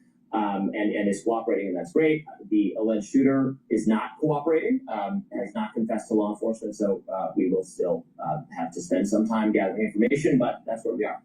The finger pointing to me is the issue. I mean, when we talk about what the conversation largely has been, let's say, even after the recent unfortunate shootings, has been a conversation on the Republican side of the aisle saying maybe transgender people should be considered as people who shouldn't have access to guns, right? Because they're assuming it's a mental health issue. So when you're conflating everything that we've been talking about recently and then naming that his partner was transgender, I still don't see how his partner being transgender connects the transgender person to the incident, right? The person that actually killed Charlie Kirk was a man who grew up in a Republican-leaning Utah with a Republican registered parents. Right. And he's not Republican. No, but he's not Republican. He also is an unaffiliated voter. And so he doesn't have any registration alignment on his last voting record that anybody can find, including the New York Times. And so trying to figure out who he more aligns with, to me, is a foolish task when the task really should be how to get.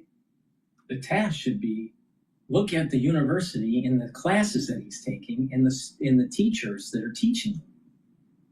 And I'm willing to bet that he was influenced by liberal teachers and his friends that happen to be liberal. You know, maybe there's some wisdom, maybe, just maybe, you know, let's just, you know, there's some wisdom in the Bible, right? Now, if you're Christian, it's 2,000 years, a 2,000-year-old, you know, New Testament, right? But it goes a lot farther with the Old Testament. And the core principles in there are that your behavior affects society. So maybe that some of those lessons should be applied to today so we don't keep on having the same problems like the Greeks. You know? What was the fall of the Greeks? They butt-fucked a bunch of sheep all the time.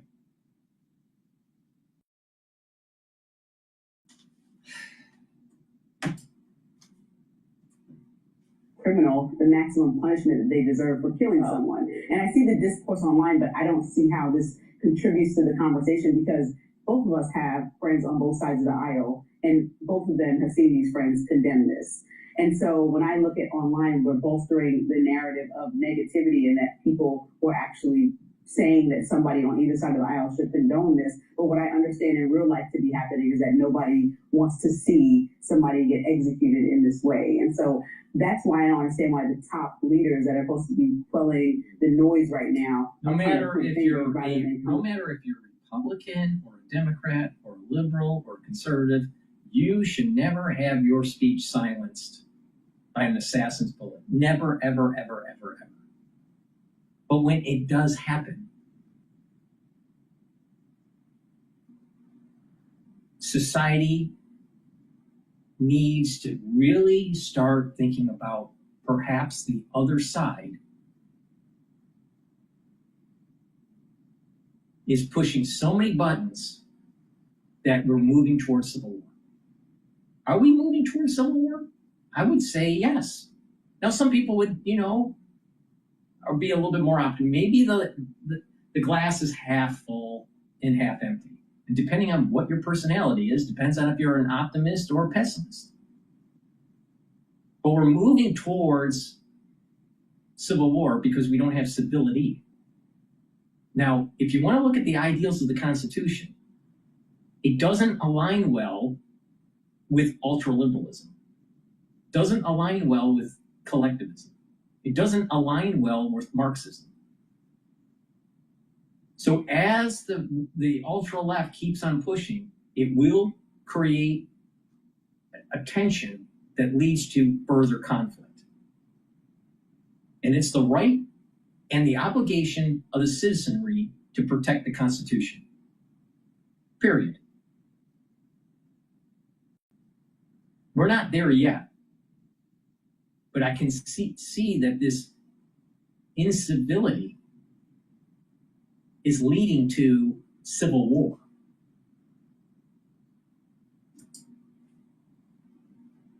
Realistic conversation. Well, we'll talk more about the reactions in the next segment, but I think the reason why it's important to assert, it's not like, oh, we may never know what his political views are. It's now becoming quite likely his views are left-leaning. Charlie Kirk is a well-known, famous right-wing person with conservative views, including on gender and social issues. Right. He's a God-fearing man. There's nothing wrong with that. Actually, I think we need a little bit more God-fearing people in this country so we can go back to a conservative mindset. In most cases, when you have a conservative household, the kids are raised better. In most cases. But when you have external pressures from the society, they can, especially if the children are impressionable, they can move away from their conservative value set and move towards a different type of value set that is promoted at these ultra-liberal universities.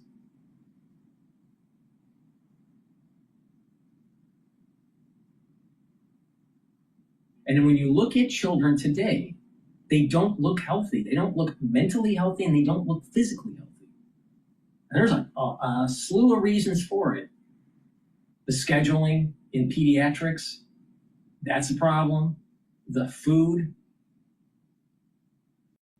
the quality of the food, the quality of the water and the air, that's a problem. Social stressors, and social media, that's a problem. Overuse of technology, where their IQ levels are going down, that's another problem.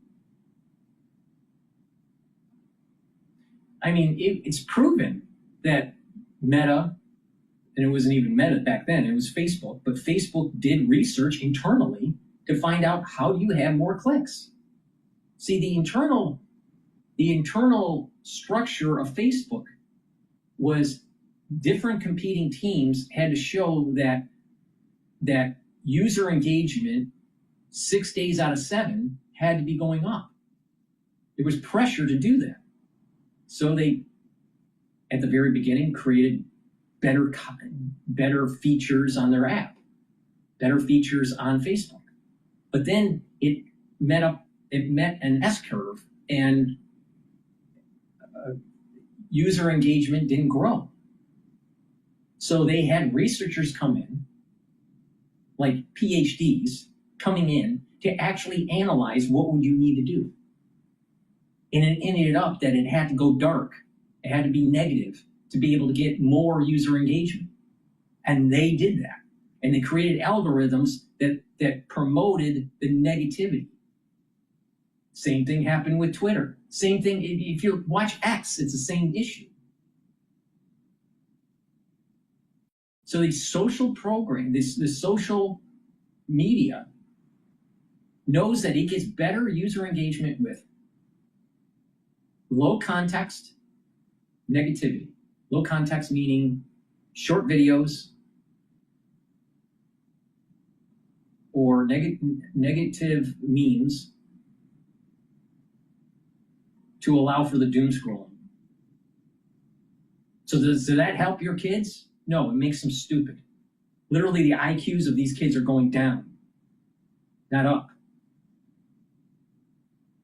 And then they have issues, of self-worth.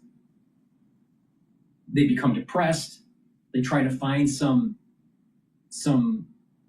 group that will help them through that depression. And it's easy to mold these people in this ultra-liberal world now. But Zuckerberg's a billionaire. Zuckerberg made money by making your kids stupid.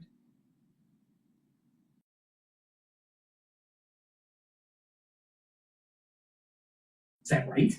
Now you understand why that maybe when there are people that have too much power, too much money, that they should be taxed 75% of their wealth.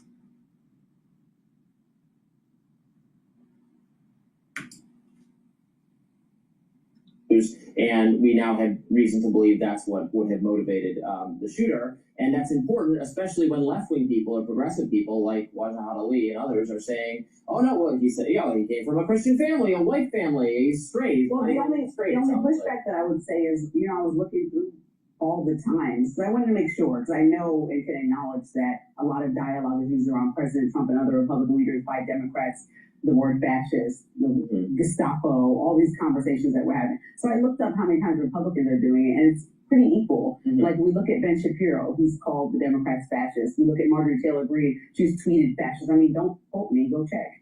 We look at President Trump on the campaign trail, he's called the Democrats fascist. So when I see fascist writing on a bullet, I don't attribute that bullet to any of those people I just named, or any Republican for that matter. I attribute it to the criminal. And so I think when we start trying to figure out who was most aligned with the views of a killer, we are completely missing the point on actually having dialogue that would help the country get to a better place than we are now, which is very divisive.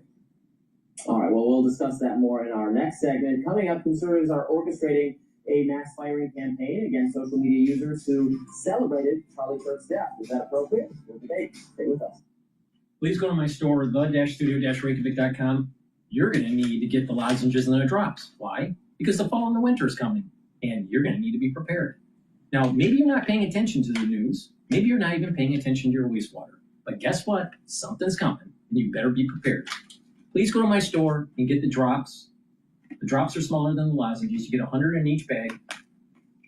You can get it in cherry, in honey and lemon, and also in blueberry. Take them right away if you have some sort of irritation in your throat. Mitigate the problem right away. I also have in stock elderberry zinc. Now, the lozenges are larger than the drops. You get 21 in each bag. Get a few bags for your household. Be prepared.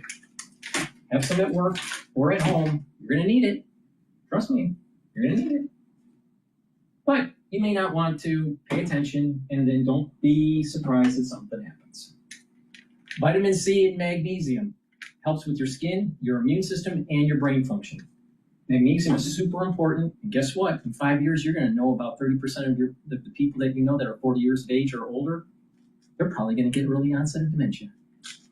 Now, magnesium and zinc helps with brain function and also the immune system. Stack them together, drink filtered water, take them every day, boost up that immune system. You're going to need that for, guess what? The fall and the winter.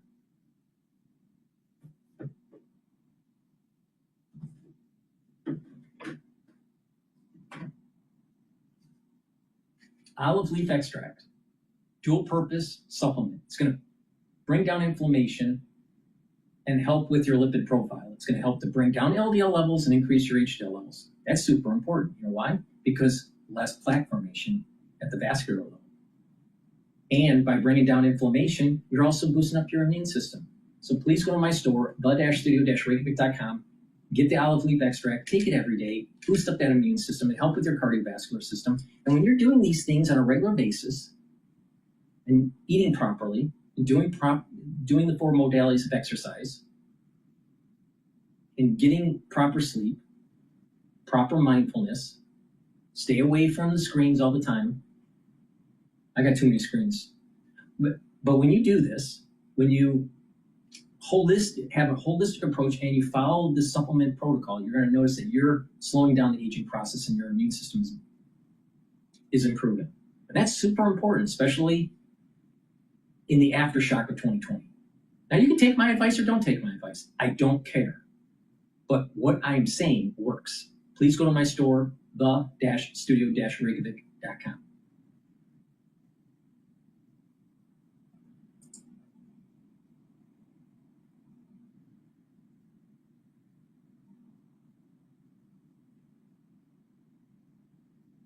All right, let's listen into Fox News, something about Bongino. So good morning, everyone. On this Monday morning, we saw an outpouring of support from coast to coast over the weekend, north into Canada for the late Charlie Kirk. Now people across the country now are paying tribute, as we say. Although somber weekend, we'll get to everything this coming week. We'll take it day by day. I'm Bill Hemmer. Dana's got the week off. Welcome to our coverage as we begin anew to our old friend. Top couple of days. Good morning to you. Good to see you. I'm Aisha Husney, and this is America's Newsroom. So it was a weekend of remembrance, Bill. Everybody from musicians to athletes and everyday Americans all mourning Charlie Kirk. Charlie, Charlie, Charlie, Charlie, Charlie, Charlie.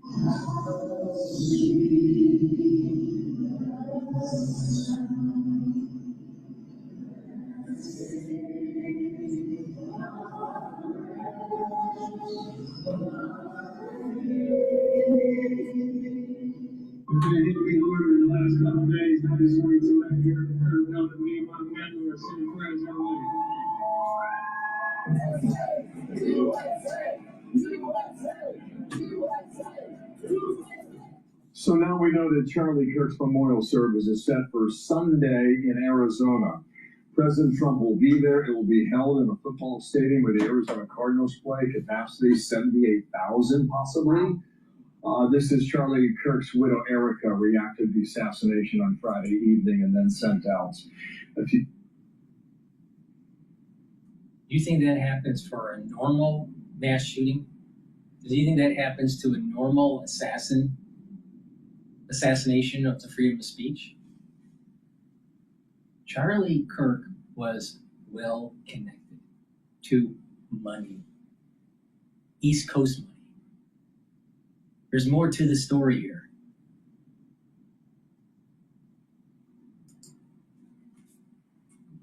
These photos from over the weekend. She vows to continue his legacy and make the movement even stronger than what he started. Meanwhile, Bill, we are still learning more about his suspected assassin. Officials are telling us that he is not cooperating with them, But his family and his friends are talking. And FBI Director Kash Patel gave us an update on this investigation this morning. Listen. I can report today that the DNA hits from the towel that was wrapped around the firearm and the DNA on the screwdriver are positively processed for the suspect in custody. The suspect wrote a note saying, I have the opportunity to take out Charlie Kirk and I'm going to take it. That note was written before the shooting. Evidence of its existence, we now have learned, existed before the shooting, was in the location in the suspect and partner's home. But we have since learned that the note, even though it has been destroyed, we have found forensic evidence of the note, and we have confirmed what that note says because of our aggressive interview posture at the FBI. We're going to get into all of that with FBI Deputy Director Dan Bongino. He's here with us this morning, but first let's go to Garrett Tenney. He is in Spanish Fork, Utah. Good morning to you. Aisha, good morning to you. Apart from that note that Director Patel mentioned, we have also learned that Charlie Kirk's alleged assassin also sent a text message to a different individual saying essentially the same thing, that he had an opportunity to take Charlie out and that he was going to do it because he hated what Charlie stood for. So this is part of the investigation now, looking into who knew what and when. And as part of that, we've learned the FBI is investigating left-wing groups in Utah to see if they knew about the accused killer's plans or provided him with any kind of help. We're seeing who talked to who, not just in chat groups. We're seeing who texted who was around who. We're using our geofencing capabilities to map out exactly where individuals were. And then we're also getting into their personal cell phone information to say, were you calling so-and-so? Were you texting so-and-so? And we know the suspect was communicating with folks. We're also getting a glimpse into the suspect's mindset during the days after the assassination. This new surveillance video obtained by TMZ shows the 22-year-old walking up to UVU's campus the morning of the shooting, just as about 4 hours before it happened, wearing a maroon shirt and light-colored shorts. We know he later changed into this outfit that the FBI released images of. After those images went out, we've learned that some of the suspect's friends in an online group chat were joking that he looked just like the man in those pictures. The New York Times reports that the suspect allegedly replied that his doppelganger was trying to, quote, get me in trouble. And when another friend joked that the group could turn him in for the reward, the suspect allegedly said, quote, only if I get a cut. Back here at the Utah County Jail, officials tell us the suspect is being held in a separate unit under special watch to make sure he doesn't hurt himself or others before his first court appearance tomorrow. We're told he will appear virtually and that ahead of that hearing, prosecutors will formally file charges against him. Aisha? Okay, Garrett Tenney, live for us. Garrett, thank you. So Dan Bongino is the FBI Deputy Director, and sir, thank you for your time this morning. Important stuff here after a very heavy weekend. Thank you for being here. I want to go back to last week on the day that he was killed.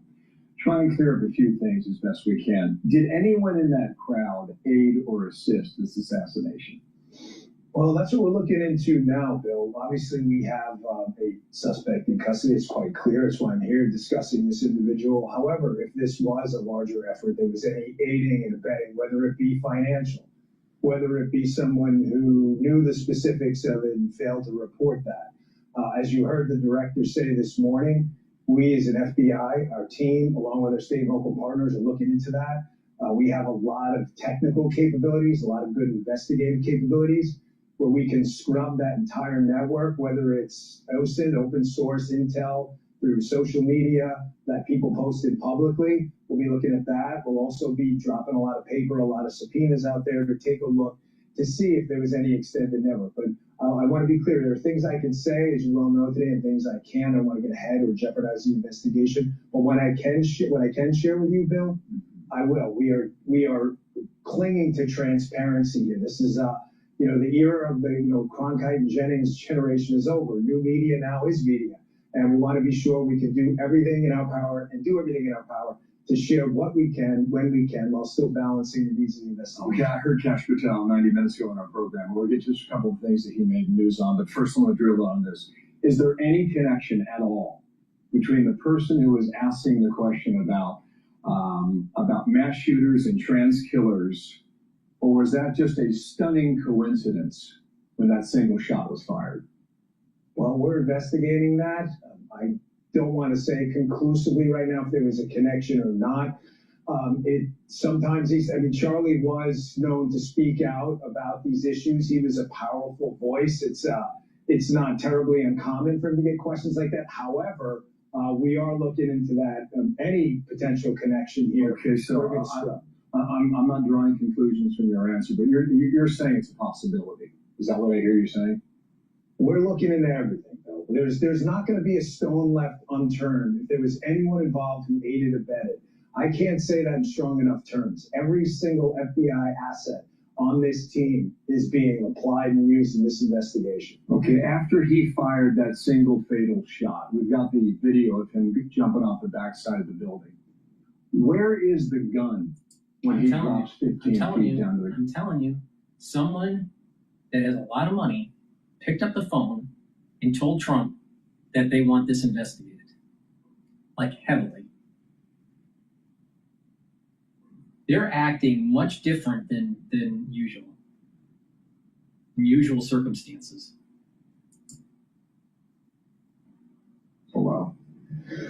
Well, if you look at the video, the gun is you'll see in the back of the video, when you're watching the video right there, it appears from the video here that the gun is either in the backpack or on him. When he jumps down, this is where, by the way, this part of the video, this is where we got a significant portion of the forensic evidence in the case, which we had to expedite. We had a number of assets, including fixed wing assets, to be able to fly. Obviously, Salt Lake and that specific area in Provo is not around the corner from FBI labs. It was difficult. But we were able, during that scene, him grabbing that particular side of the building and jumping down, we were able to gather a significant amount of forensic information, which we expedited back to the lab, which was the key, I think, piece of information that we were able to crack this thing open. Just looking at that video, it's hard to see the weapon, and that's why the question is still obvious to me today. Kash Patel said earlier today that he expressed to someone that he had an opportunity to take out the killer and was going to do it. Did that person do anything with that information? Yeah, that's what we're really disturbed about. It appears that this was communicated. You see this a lot, Bill, when in targeted violence cases, assassinations, school shootings, where the individual expresses in advance in a good swath of these cases his desire or her desire to do these specific things. That appears to be the case here as well, where the intent component was there in advance, and the target was announced in advance prior. Now, that's the part we want to know. Did they know and not say? Now, Bill, you have to keep in mind, I don't want anyone to jump to conclusions on this. Did they say it, hear it, and think it was some kind of a joke?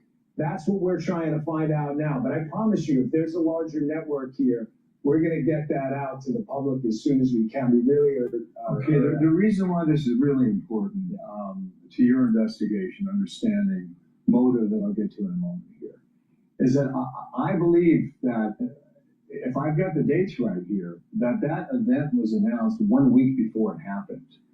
And we've got the reporting from over the weekend that said that the killer, the accused killer now, expressed views with his family at a dinner table. And I don't know what the timeline is between when that happened. Was it hours or was it days? I mean, clearly it had to be at least a couple days, if not less. And if he also expressed this opinion that he had an opportunity to take out Kirk and was going to do it, well, when was that message transmitted? Yeah, from the point that Charlie was killed. This is the troubling part of the investigation as I see it now. There appear to have been multiple warning signs. You just laid out some of them.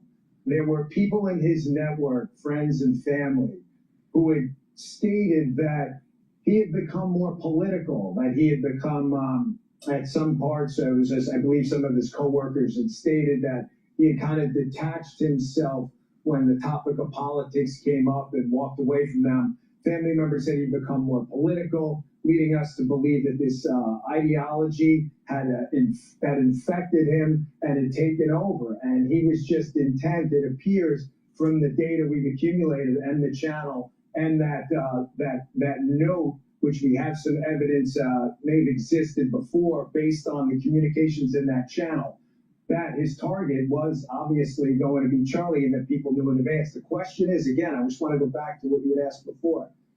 Did they know? Were they sure of this? Or did they hear this and just write it off? That's what we're going to have to find out. And that's what we're investigating now. Bill, this investigation is just begun. This isn't even the beginning of the beginning.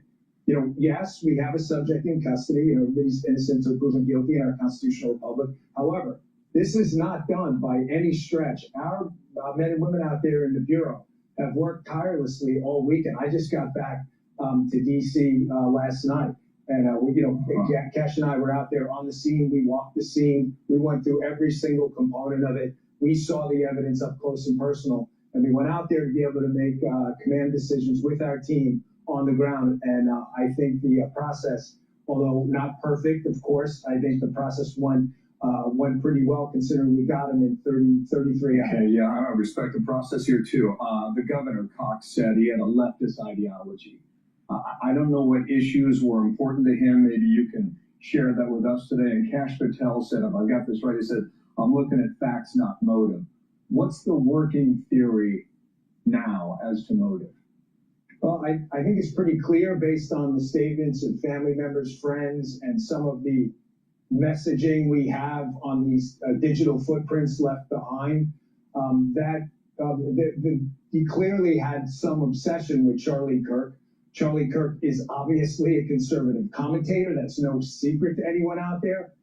So while, again, I don't want to speak in advance and jeopardize the case in any way, I think it's fairly obvious to everyone out there, and there's no need to parse words with it, that clearly this was an ideologically motivated attack. I mean, Charlie Kirk is a conservative commentator who sadly and tragically gave his life, underneath a sign asking people to challenge his ideas, the very essence of our constitutional republic. Bill, if I may, I know it's a news show, but Charlie was my friend. Charlie wasn't my friend. Charlie was my good friend. And I spent the weekend, after coming back from Utah, looking through text exchanges going back years with Charlie.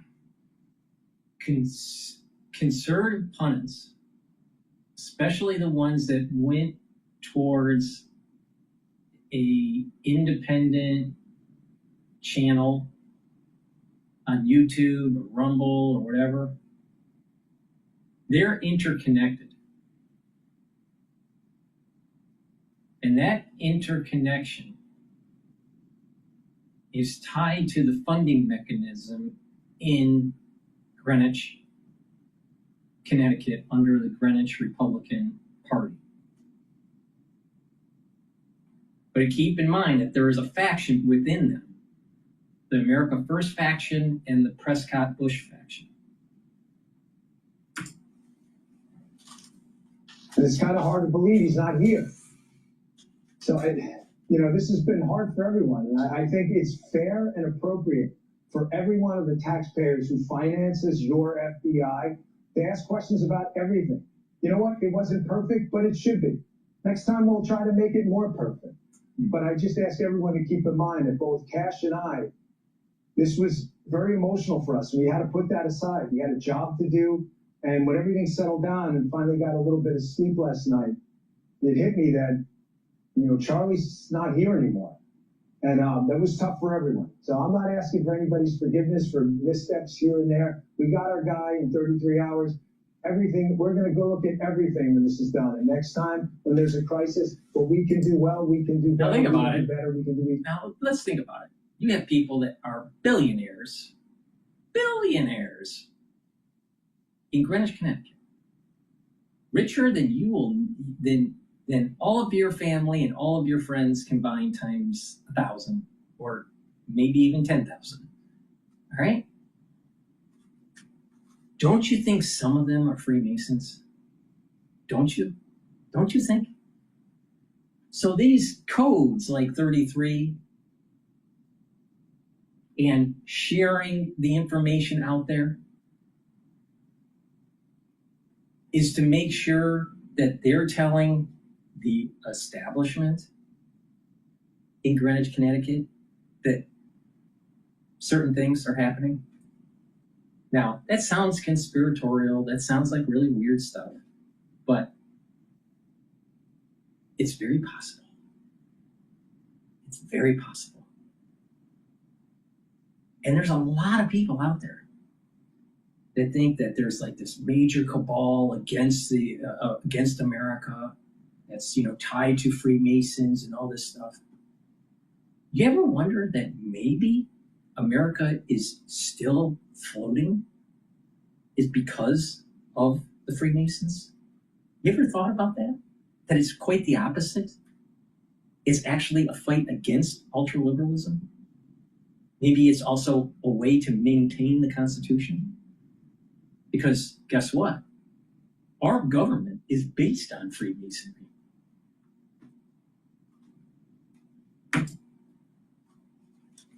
Better than that. Yeah, Dan, I'm sorry for your loss, and I appreciate your work in the story and the investigation. It's important to America and the world to figure this out, and I hope we do in quick order, I will say.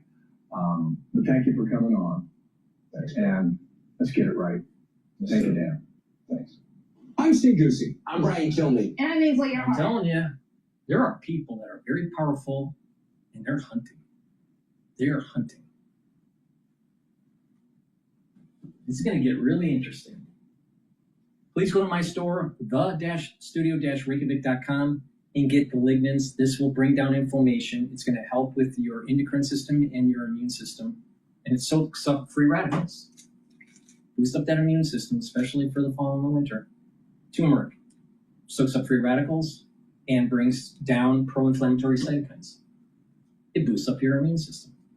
You're starting to notice a theme here. Ashwagandha root brings down cortisol levels and helps to control your blood glucose levels. Brings down inflammation, helps with the immune system. When you stack this together, you get dual purpose. It helps with your cardiovascular health because by bringing down inflammation and soaking up free radicals, you have less plaque buildup. And this stacks well to help boost up your immune system. I suspect you're really going to need these in the fall and the winter. But if you take it every day, you're actually slowing down the aging process. So please go to my store, the-studio-reykjavik.com, and use discount 5. You get $5 off any order. If you spend $100 or more, you get a free gift until supplies last. Now, who on the internet has told you that Charlie Kirk and Turning Point is tied to the Greenwich Republican establishment and was heavily funded? And that's what launched Turning Point.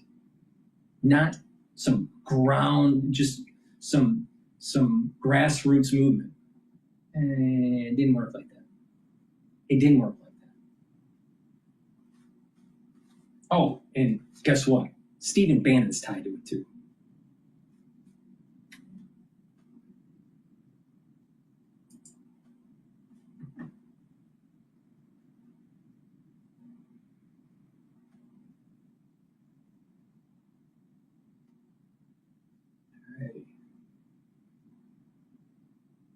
Let's listen in on the Hill about Mamdani. But before we do that, let me just plug one more stack. This is a neurostack to help with your brain function. Super, super important. If you're 40 years of age or older, you need to be doing this. Ubiquinol is the most bioavailable form of CoQ10. It'll soak up free radicals, help with the health of your mitochondria. Your electron transport chain produces lots of ATP, so this is going to help you to produce the energy that your cells need, including your neurons, and it's neuroprotective. NAD Plus is a supplement to boost up your NAD Plus levels to have more energy. It will also help to repair DNA damage, cellular DNA and mitochondrial DNA, and help to protect your neurons. Stack them together, super important. If you're 40 years of age or older, you need to be doing this stack, help with your brain function. Take ubiquinol and take the NAD+. Drink it with filtered water.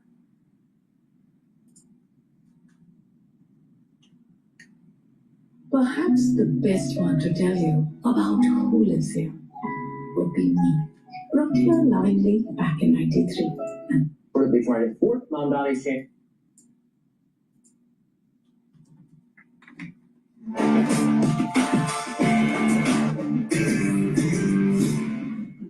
Senator Chris Van Hollen endorsed Democratic NYC mayoral candidate Zoran Mamdani. He announced his support for the Democratic Socialists over the weekend and scolded his Democratic colleagues for withholding their support, saying, quote, "That kind of spineless politics is what people are sick of. They need to get behind him and get behind him now." New York Governor Kathy Hochul also threw her weight behind Mamdani. In a New York Times guest essay on Sunday, she expressed giving her decision a, quote, "great deal of thought, and despite disagreements with him, she is endorsing him." Now think about this. Why would Hochul not go and support Cuomo? Cuomo was the one that launched her career by having her as a lieutenant governor. Then he fell out of favor because of his corruption and was pushed out. And now he's trying to reboot his political legacy. But the polls are showing that Mamdani is probably going to win. So you have the Democratic Party pushing communism in the city of New York. New York City, the epicenter of capitalism, and now we're going to vote in a communist.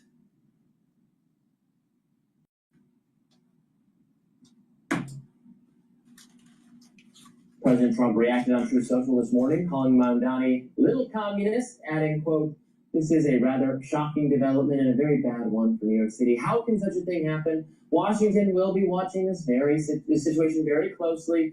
No reason to be sending good money after bad."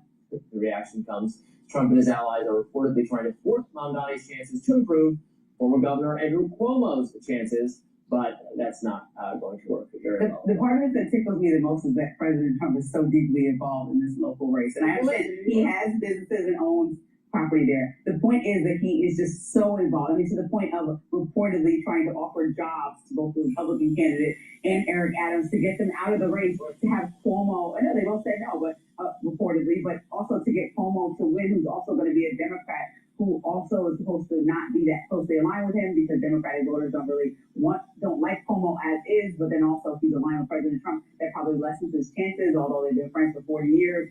There's like a bunch here that I'm just not understanding what the tactic is. It seems like scrambling, so that's why it's tickling me, because I'm like, guys, Mamdani's probably going to win, and also Democrats, just because. Why can't we also watch what the other party is doing? They're having disagreements within themselves, and that's okay. Everyone, just because you support Mamdani doesn't mean that you are a Democratic Socialist also. It means that he's trying something new in New York that speaks to what voters are looking for, which is why he's doing so well in the polls. Because it's like, okay, whatever is happening right now is not working. So if you want to make it cheaper for parents to afford childcare, if you want to stabilize housing prices while people still have no money because they're feeling the strains of the economy, even though President Trump was supposed to fix this, if you are going to respond to some of those things, and you are going to also implement things that maybe a lot of people don't agree with, like government-run grocery stores, we'll just test them out. We will just test them out. And it's better than what we're doing right now, which is grand experiment. Fine, let it be. But let it be. But if it goes well, then everyone will be happy in New York. And what can go wrong is that people might lose in the midterms that are Republican. President Trump might lose because he offered one thing, or New Yorkers might get it first. So that would be problematic. So I don't see why we can't try his way. Besides that, billionaires maybe have 100,000 less than they had last year because they'll find a way to skirt the taxes. No, they can try it. They can try it. No, they can try again. They can try again. Not in New York, they haven't tried his way. And that can be your argument. Okay, well, there's many things that President Trump has tried his way that haven't worked. We've tried his way on trying to figure out a solution in Russia. We've tried his way, still not working. We're trying the other way. Exactly. So my point is, let New York try what they're going to try. We tried Biden's way. We tried Trump's way. I'm not in a position to stop them. No, Mamdani's going to win. That's what they want. Fine by me. I mean, I don't like Cuomo anyway, so I would not, if I was the Trump administration, I would not be wasting a single moment of my time trying to get Sliwa and Adams out to support Cuomo. If you could get Cuomo and Sliwa out to support Adams, then you can make an argument for that, because Adams is actually the incumbent mayor. So fine, but it's not going to happen. Mamdani's going to win. The reluctance of the Democrats to admit that this is their candidate for New York City has been kind of funny to me. Kathy Hochul took this long to endorse him. What is she waiting for? If he's going to win. Well, it's very obvious, right? There's a conversation about what the future of the Democratic Party looks like. We just talked about it with Kamala and Buttigieg about how they're criticizing Biden. Okay, we know that you guys know how to do that. We got it. What is the future of the party? And since that hasn't been very particularly defined, even in LA, I think what's going on is very funny. Nixon's responses to President Trump, that still doesn't define the party. That just is somebody who's fighting fire with fire. Now, what's the policies? What does the next chapter look like? And so if everyone just jumps on board and supports Mamdani, then they are afraid that people are going to think the policies are everything that Mamdani is doing, as opposed to there being levels within a party of different people doing different things, like in MAGA. You got Marjorie Taylor Greene that wants those Epstein files out. You got President Trump who doesn't want them out. Okay? So that's a difference of opinion and thought on a very serious topic, but it's still under one umbrella and it's working out. So why can't Democrats have many people with many dramatically different thoughts under one umbrella, but still offering the same goal, which is transparency, allegedly, right? Mamdani's party. The Democratic Party is the party of Mamdani. The Democratic base wants Mamdani's policies. They're going to push the Democratic Party to be far left. Someone who 5 short years ago wanted to defund the police, who still wants to defund the police, who just can't say it, who supports government-run grocery stores and everything else. That is the future of the Democratic Party. That's where all the excitement is. There's not enough excitement for the kind of moderate, abundance style policies that I like. I wish the Democratic Party wanted to embrace them. It doesn't. Its base wants to fight Trump with far left stuff. It wants to it's like we should have done Bernie. He would have won, but we did all the moderate people who didn't win, and it's time for a harder lefter politics. And if you're uncomfortable with that as a Democrat, you should. I'm sorry your party's gone, but it's so interesting because the most uncomfortable person out of all the Democrats is President Trump. He's the most uncomfortable with Mamdani winning. He's the most vocal and anti-Mamdani. Well, because he doesn't want to live under his policy. Well, I also putting on every billboard, this is my opposition. So the Mamdani AOC party. And when you think about all Republicans in Congress, in their minds, they are cheering on the idea of Mamdani winning in New York so they can use that as a campaign message in the midterms to say that we're going to win. But President Trump is so self-serving in this instance that he wants to make sure that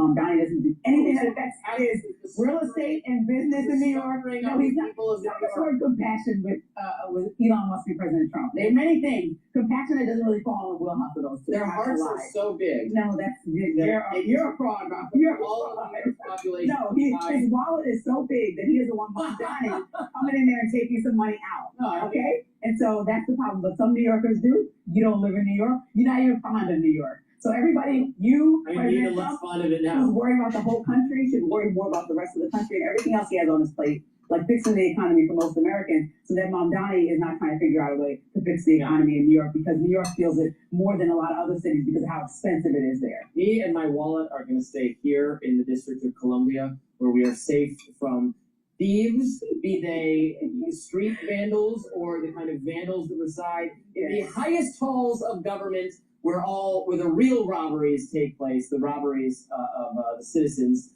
via confiscatory taxation. Okay. Yeah. Fine. No more of that. We have a lot to talk about, guys. Stay with us. Telling you, this country is in a big world of hurt. We're starting to have communists running the show now. Thank you, ultra-liberal,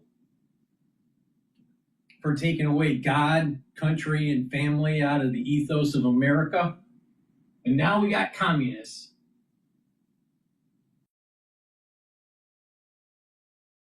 I guess people really just need to look in the mirror and go, do you really deserve the Constitution? Do you really deserve to have freedom?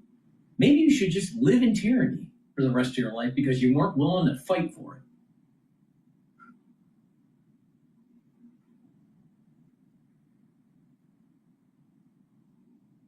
Amazing. Amazing. Absolutely amazing.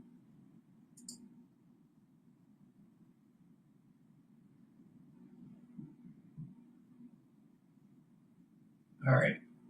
We're going to go to Bloomberg here. They're in a commercial break.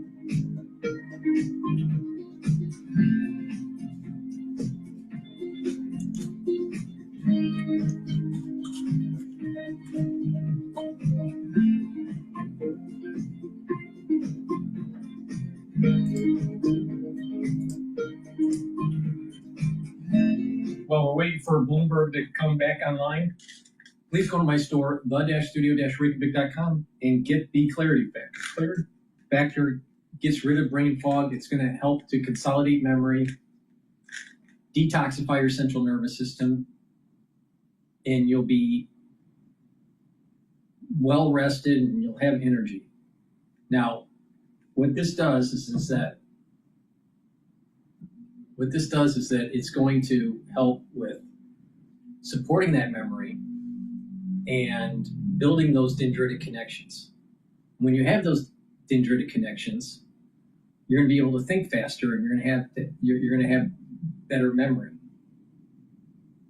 Now, what is amazing is that when you take that foundational part of the protocol, the probiotic and the multivitamin, you're improving your gut biome, and by improving your gut biome, you're actually producing melatonin. Melatonin is going to get you into those cycles of REM sleep that you need, all right? Which helps to detoxify your central nervous system and consolidate memory and help with having energy because you're in those 5 cycles of REM sleep. With Clarity Factor, it stacks really well with the probiotics. You're going to be able to concentrate, get rid of that brain fog. You're going to be able to concentrate, and it's going to help with that supporting of that memory. All right, when you get that better dendritic connections, you're going to have a better functioning neural network. So please go to my store, the-studio-reykjavik.com, get the Clarity Factor. Clarity Factor gets rid of that brain fog. Super important. You stack it with the probiotic or the Goodnight formula, and you get that additional benefit of detoxifying the central nervous system because you're in those cycles of REM sleep. But it's really important to stack Clarity Factor with the probiotic or with Goodnight formula. Myotrol will help with building new muscle. When you get to age 40, male or female, it's harder to build muscle and you start to atrophy, and that's bad, right? So do some resistance training.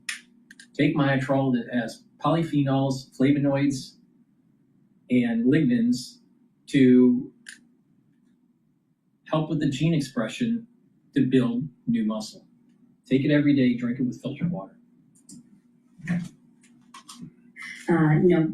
During the pandemic, when people suddenly had the ability, particularly office workers, to work from anywhere, we saw people with means able to flee the city. That allowed some people in New York City who stayed, like essential workers, to get these amazing COVID deals. But as offices started to reopen and the city returned to pre-pandemic norms, these higher income folks came back to New York in a big way. And, that's caused what economists are calling the Great Reshuffle. And it's caused rents to go up really high. And, as wealthier people are coming into the city, the city's working class is having to flee because of the affordability crisis. Those workers earning under $60,000 a year have, left since the post-pandemic period, while those making over 6 figures, that population has continued to grow. What was the sentiment around gentrification in your reporting? Because I can see the potential benefits it brings, but also it clearly displaces people. So it's really a difficult trade-off. Yeah, I think a lot of New Yorkers have mixed feelings about it. One of the areas of New York City that we looked into, Long Island City, many of you might be familiar with it, but it's had a dramatic transformation in the last decade.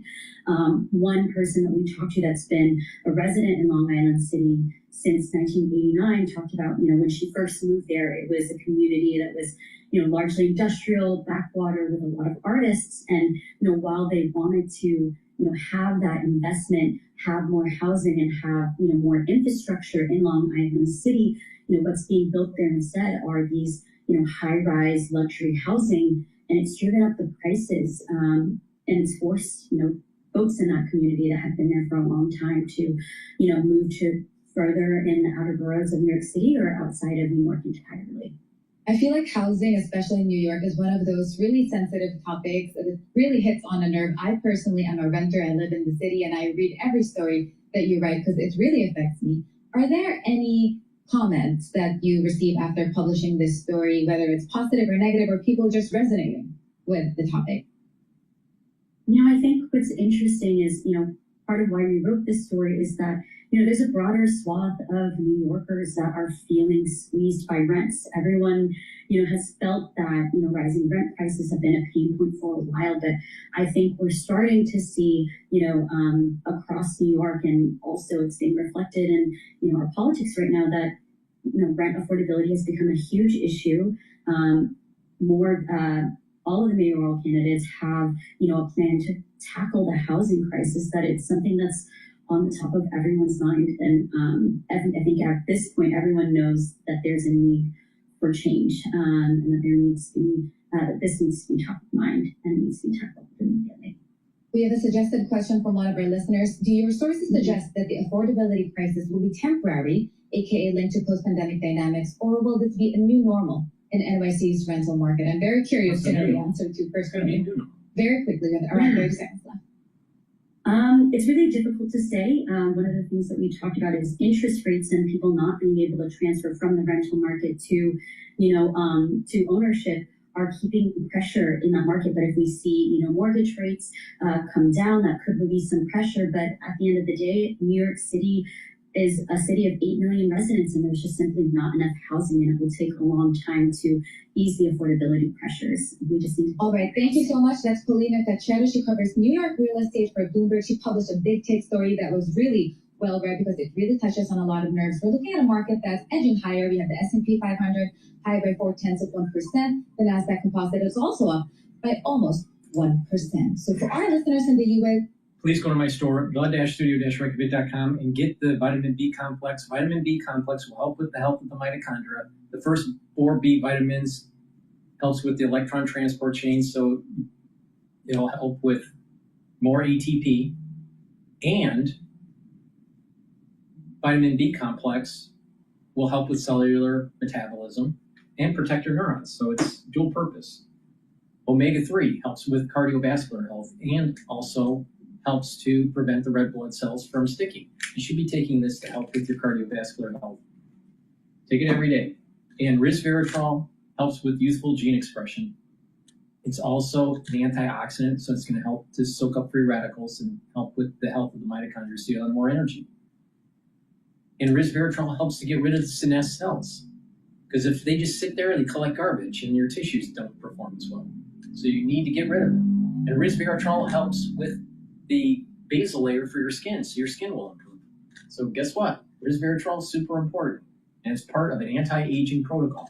It stacks really well with C60, NAD+, ubiquinol, vitamin B complex, omega-3. So take this stack. Help with your cardiovascular health, help protect your neurons, and have youthful gene expression. Please go to my store, the-studio-reykjavik.com. Use discount 5. Get $5 off any order.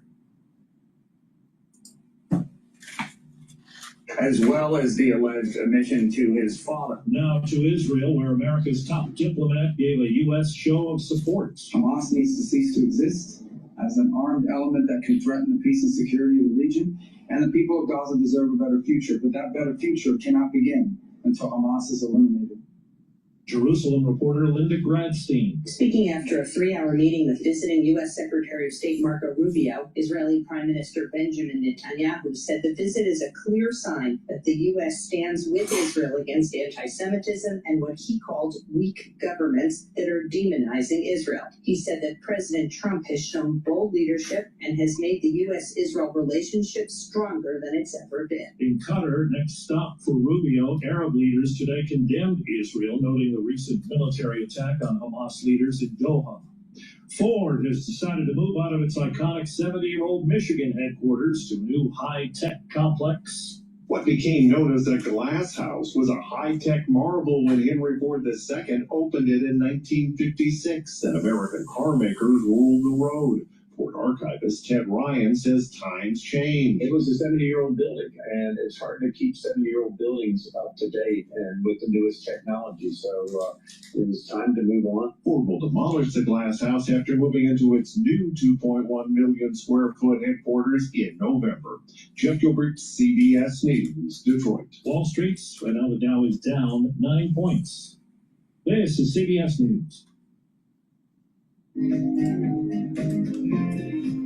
Go to my store and get the collagen. Collagen is a dual purpose. It'll help with your skin, your nails, your hair, but your musculature, your bones, your joints, your cartilage, super important. It's dual purpose. It has a very complex, typical amino acid profile shown on the screen here. Take it every day. It's a powder. Mix it with soft foods. You can drink it with filtered water or a smoothie or even with milk, but take it every day. Do some resistance training and help with your musculature, your bone density, your skin, your joint health. And also gladiator barley. Gladiator barley will help to build muscle. It's a high-density protein. It'll detoxify your body, bring down inflammation, and soak up free radicals through superoxide dismutase. And when you bring down inflammation, you're helping with your brain function, you're helping with your cardiovascular, you're helping with joint health, recovery time after a workout will improve. You're also helping with your endocrine system and your immune system. So this is pretty powerful stuff. So go to my store, get the Gladiator barley, this is a month's supply, take it every day and do some resistance training.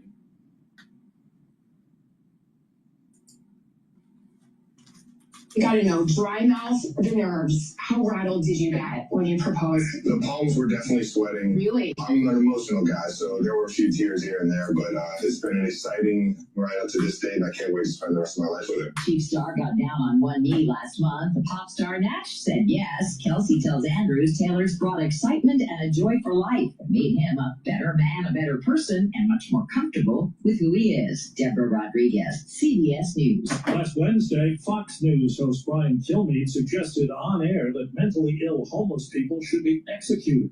Yesterday, he apologized and called his remarks callous. Steve Kathan, CBS News.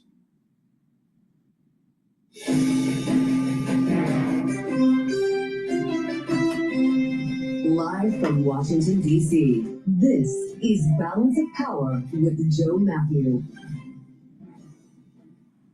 Fed Week is here. A possible government shutdown is looming. But Washington is again consumed by TikTok. Yes, welcome to the Monday edition of Balance of Power.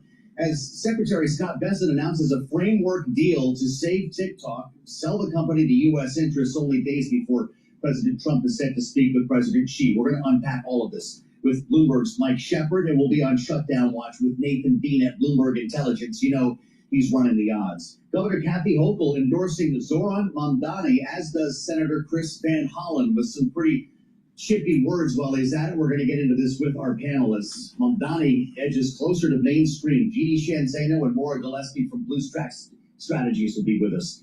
And we start, as always, on Wall Street. Let's get to the trade right now with Charlie Pellet. He's at World Headquarters in New York. Charlie, how we start? Right now, we're looking at a mixed market. The Dow lower, the S&P, NASDAQ, they are both higher. Joe Matthew back to work. Monday, S&P Another record right now up 29, 66.13. All of this ahead of the Fed meeting. The Fed decision on Wednesday. That meeting kicks off tomorrow. Looking at a gain right now of 0.4% on the S&P. The Dow is little change, down 20 points. That is a drop of under 0.1%. While Nasdaq are by 189 record, they're up by about 0.8%. 10-year at 4.02%. The 2-year currently yielding 3.53%. Gold up $37 the ounce, 36.80. That is a gain of just over 1%. While West Texas Intermediate crude at 63.05 a barrel, up 0.6%, and Bitcoin down 1% right now at 114,714 on Bitcoin.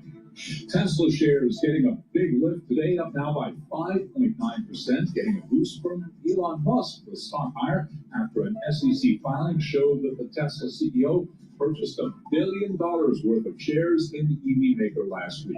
Bloomberg's Craig Trudell reports it's a vote of confidence after a first half that saw Tesla's global vehicle deliveries slump by 13%. Will they have a stronger third quarter with a lot of consumers in the U.S. market accelerating purchases to try and take advantage of those tax credits before they go away? I think that's widely expected. The question will be, what can Musk do to kind of keep this optimism and maintain this, positivity, even in the face of what he's warned may be a few rough quarters in the months ahead. Bloomberg's Craig Trudell. Indeed, lots of optimism in Tesla shares, again up today by 6%.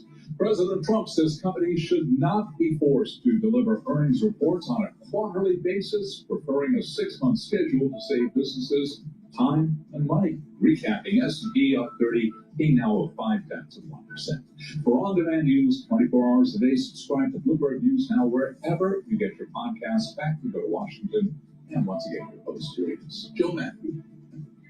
All right, Charlie, good to see you as always. Charlie got through the weekend, so did we. I hope you had a good one. Welcome to the Monday edition of Balance of Power here on Bloomberg Radio. We're on satellite radio channel 121 and always on YouTube. Search Bloomberg Business News Live. If you get Bloomberg Originals, it's another way to watch the radio on TV. So we've got a lot for you over the next 2 hours here. Coming off the weekend with much to unpack, although it's been a really newsy morning. The President of the United States all over Truth Social and kind of moving headlines here before our eyes. A lot of it has to do with China, which you're going to be hearing about quite a bit over the next 2 hours. A potential now framework deal for TikTok. Got a meeting of the minds, it looks like on Friday. Presidents Trump and Xi will get on the line together, knowing, of course, that negotiations are underway here on a greater trade deal that the Treasury Secretary is helping to spearhead. Scott Besson oversees on this very matter. President talking about China over the weekend as he flew back from Bedminster. Let's listen. We've hit them very hard in so many other ways. I don't know if you know. Do you know what they're paying right now? What are they paying right now? You know what China is paying right now in tariffs? A lot. All right. Well, fast forward to this morning, and it's a pretty different world. The president on Truth Social, the big trade meeting in Europe between the U.S. and China has gone very well, he writes. What time was this? Right around 8 o'clock, 8:15 this morning. It will be concluding shortly.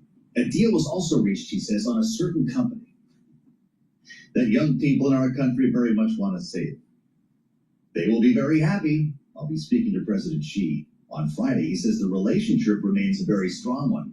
The company we're talking about here is, of course, TikTok, and Scott Besson did suggest a little bit later on that it was the president's threat of a shutdown that delivered this deal. But again, we're looking at the word framework, which means a deal hasn't in fact been struck, and there was a law passed to manage this TikTok affair. Remember, we talked about it with Shep, up and down, divest or be banned.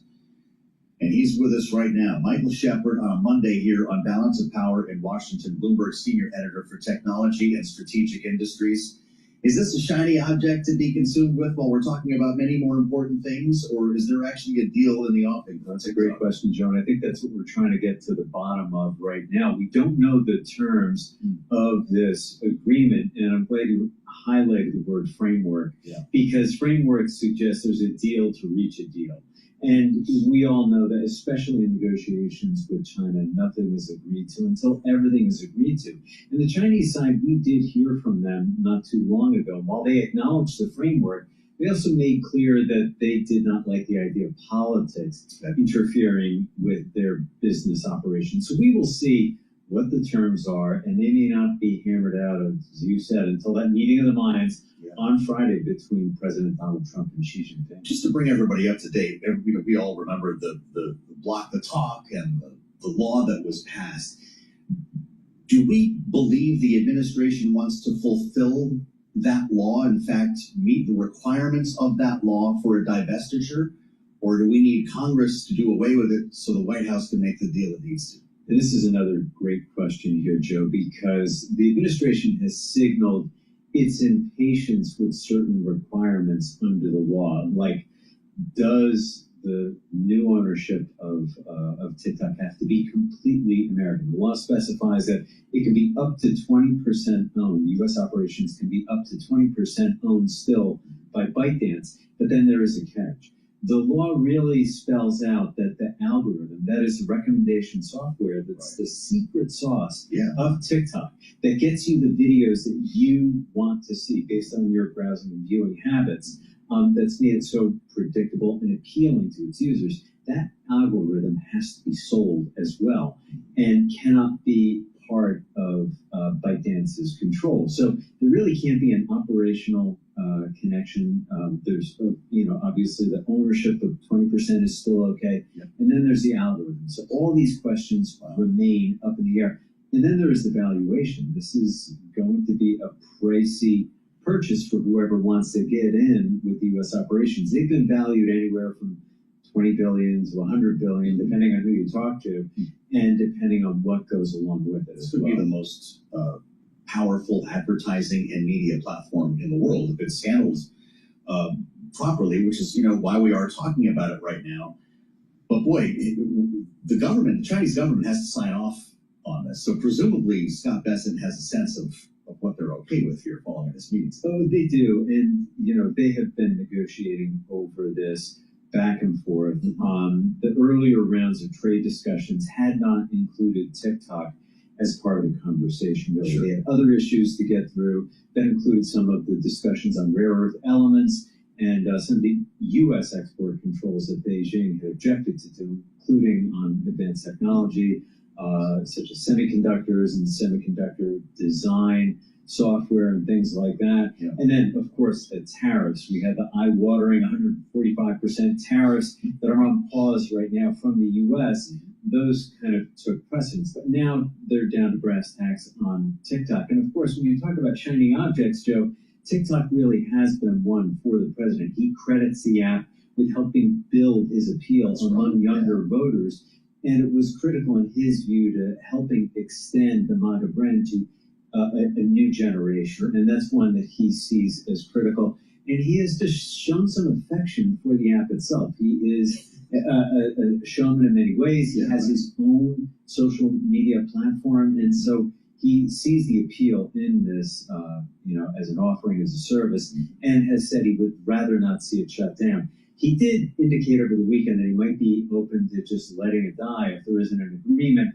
Scott Bessent is giving the president credit for that, in a sense, by saying that the Chinese may have been motivated to agree, but remember, the president has also granted 3 extensions now. Deadline for a deal. For sure. So we've established the potential value of this company. That means very few people could actually put together a group that would afford this thing. Well, that's right. Larry Ellison was already involved. The president's close to him on Stargate, among other issues. Could this be an Ellison deal in the end?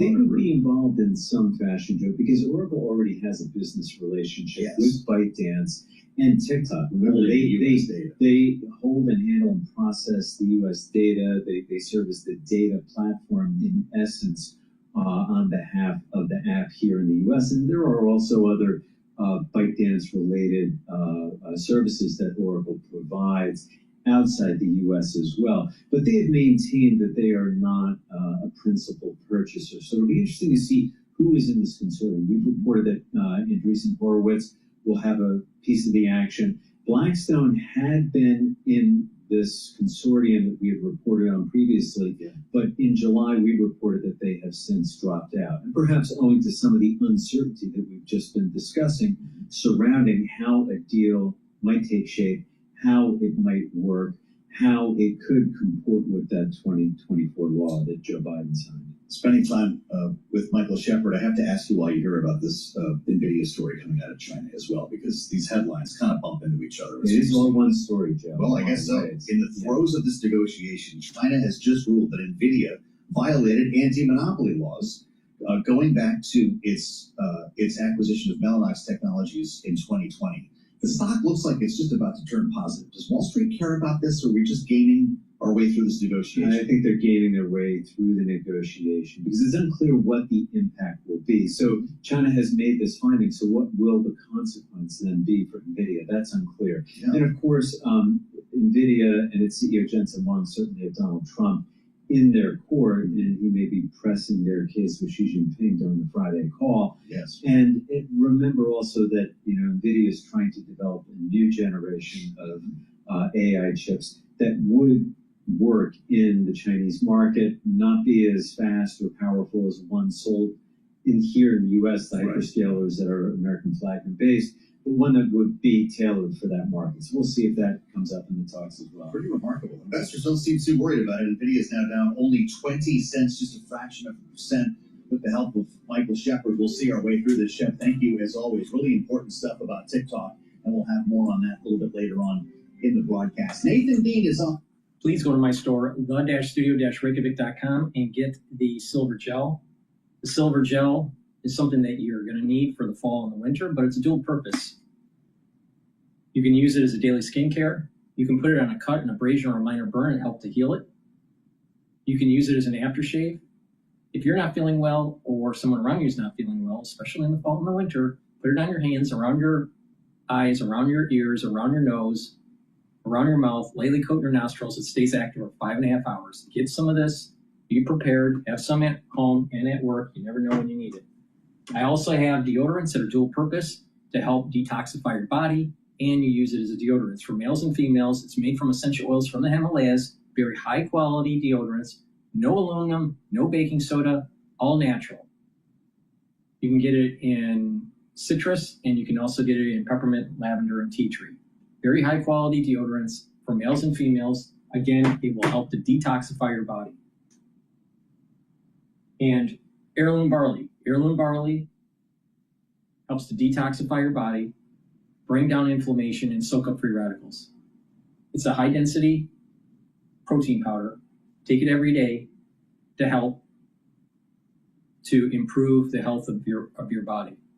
By bringing down inflammation, you're helping with neural health, because when you're bringing down inflammation at the cerebral level, you're maintaining the health of those neurons. When you're bringing down inflammation at the vascular level, you're reducing the chances of plaque buildup.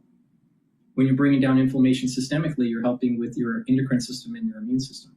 So it's really important to take the heirloom barley. And again, this helps to detoxify your body. So please go to my store, the-studio-reykjavik.com. Use discount 5, you get $5 off any order. If you spend $100 or more, you get a free gift until supplies last.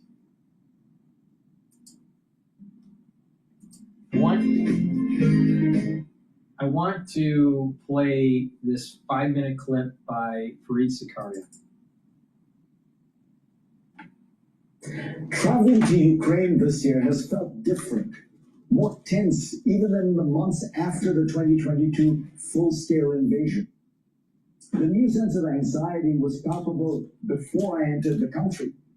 My flight landed in Lublin, Poland, the closest major Polish airport to the Ukrainian border. But I couldn't get off the plane. The airport had been temporarily shut down. Overnight, NATO jets shot down a swarm of Russian drones that had entered Polish airspace, and the country was on high alert. In that atmosphere, a set of unattended bags at Lublin Airport understandably triggered an emergency search. The dominant facts of life in Ukraine are now Russian drone attacks, and therefore ubiquitous air raid warnings. For the first time since the war began, I downloaded an app that notifies me about air alerts. Most attacks come after dark, and locals complain about endless nights of constant interruptions, trips to shelters, and sleeplessness. Many have turned their phones off, banking on Ukraine's air defense system that so far has intercepted most incoming projectiles. But the Russians are getting better, and some of them do get through, as happened last weekend when an Iskander cruise missile hit the main government building in the heart of Kyiv, which houses the offices of many cabinet ministers. Kyiv is still a beautiful and lively city, full of cafes and trendy shops. But all this is now overlaid by a jittery new normal. Some people talk about leaving Kyiv simply to get away from the air raids and sleeplessness. Others have devised their own strategies to cope. But none of this translates into a weakening of resolve. Surrender is not really an option. For most, this is a battle for their survival as a nation. People just seem resigned to a grim, long fight. In a way, the mood inside Ukraine mirrors some of the realities outside. You know what's amazing with CNN? You know what's amazing with CNN? CNN always says, okay, we have to fight the Russians. We can't allow communism. We can't allow this dictatorial reign of Putin. But they promote these ultra-liberals in the United States. And we end up getting Mamdani as a communist running New York City. It's amazing how this works. Sense of movement a few months ago. President Trump seemed determined and energized to end the war. He even appeared to have a plan of sorts that might have seemed unjust, but was a practical strategy in its own way. He would force Ukraine to accept terms that seemed likely to get Putin to agree to end the war. American officials, including Trump, made clear that Russia would likely get to keep what it had conquered, that Ukraine would never become a member of NATO, that the U.S. would not send in troops to guarantee Ukraine's sovereignty, and that Trump looked forward to re-engaging with Russia economically after the war was over. In other words, before even getting to the negotiating table, Washington agreed to most Russian demands. It didn't work. Despite those preemptive concessions, despite a personal invitation to Putin to negotiate with Trump, despite a warm red carpet welcome, Putin stood his ground. His demands for Ukraine have always been maximalist. He wants a Ukraine that is territorially dismembered, economically precarious, and militarily weak. This would make it like Belarus and Georgia, other parts of Russia's czarist sphere of influence, totally beholden to Moscow. Any outcome that allows for a sovereign, independent, pro-Western liberal democracy with a functioning market economy would be for Putin a dangerous loss. The peace overtures and concessions seem to have convinced Putin that far from backing down, he can press forward. In the last few weeks, Russian attacks have damaged an American factory in Western Ukraine and the offices of the British Council and the European Union mission headquarters in Kyiv. And it has now violated Polish airspace. Until the incursion into Poland, there had been no Western response other than words of condemnation. Putin seems to be following Lenin's famous probe with bayonet strategy, as recounted by Richard Nixon of all people. Quote, if you encounter Why isn't CNN push back on Mamdani? Why? They're pushing back on the encroachment of Leninism in Ukraine. I mean, come on. It's almost like a takeover. It's almost like CNN's promoting a takeover. They want us to spend lots of our money and energy in a war in Europe, but not really focus on what's happening on the streets of New York, literally. New York is just months away from having a communist run the city. Months away. Where's CNN stopping that? They're almost applauding it because they want ultra-liberalism to take hold in America. Proceed. If you encounter steel, withdraw. Finally, after the violation of Polish airspace, NATO fighter jets were activated and shot down the Russian drones. Some here feel that Europe is often slow and feckless, but no one doubts that it wants Ukraine to win this war. The simple question in everyone's mind is, what is the Trump administration's actual goal? Trump speaks of putting pressure on Putin, but then does this in a bizarre, indirect fashion, punishing India for buying Russian oil under an oil cap scheme promoted by Washington, rather than punishing Russia itself. Again, Mr. President. He talks about ending the war, but speaks fondly of Putin and the economic deals that America will make with him. Neither he nor anyone in his administration acts like securing a free and independent Ukraine is itself a crucial goal.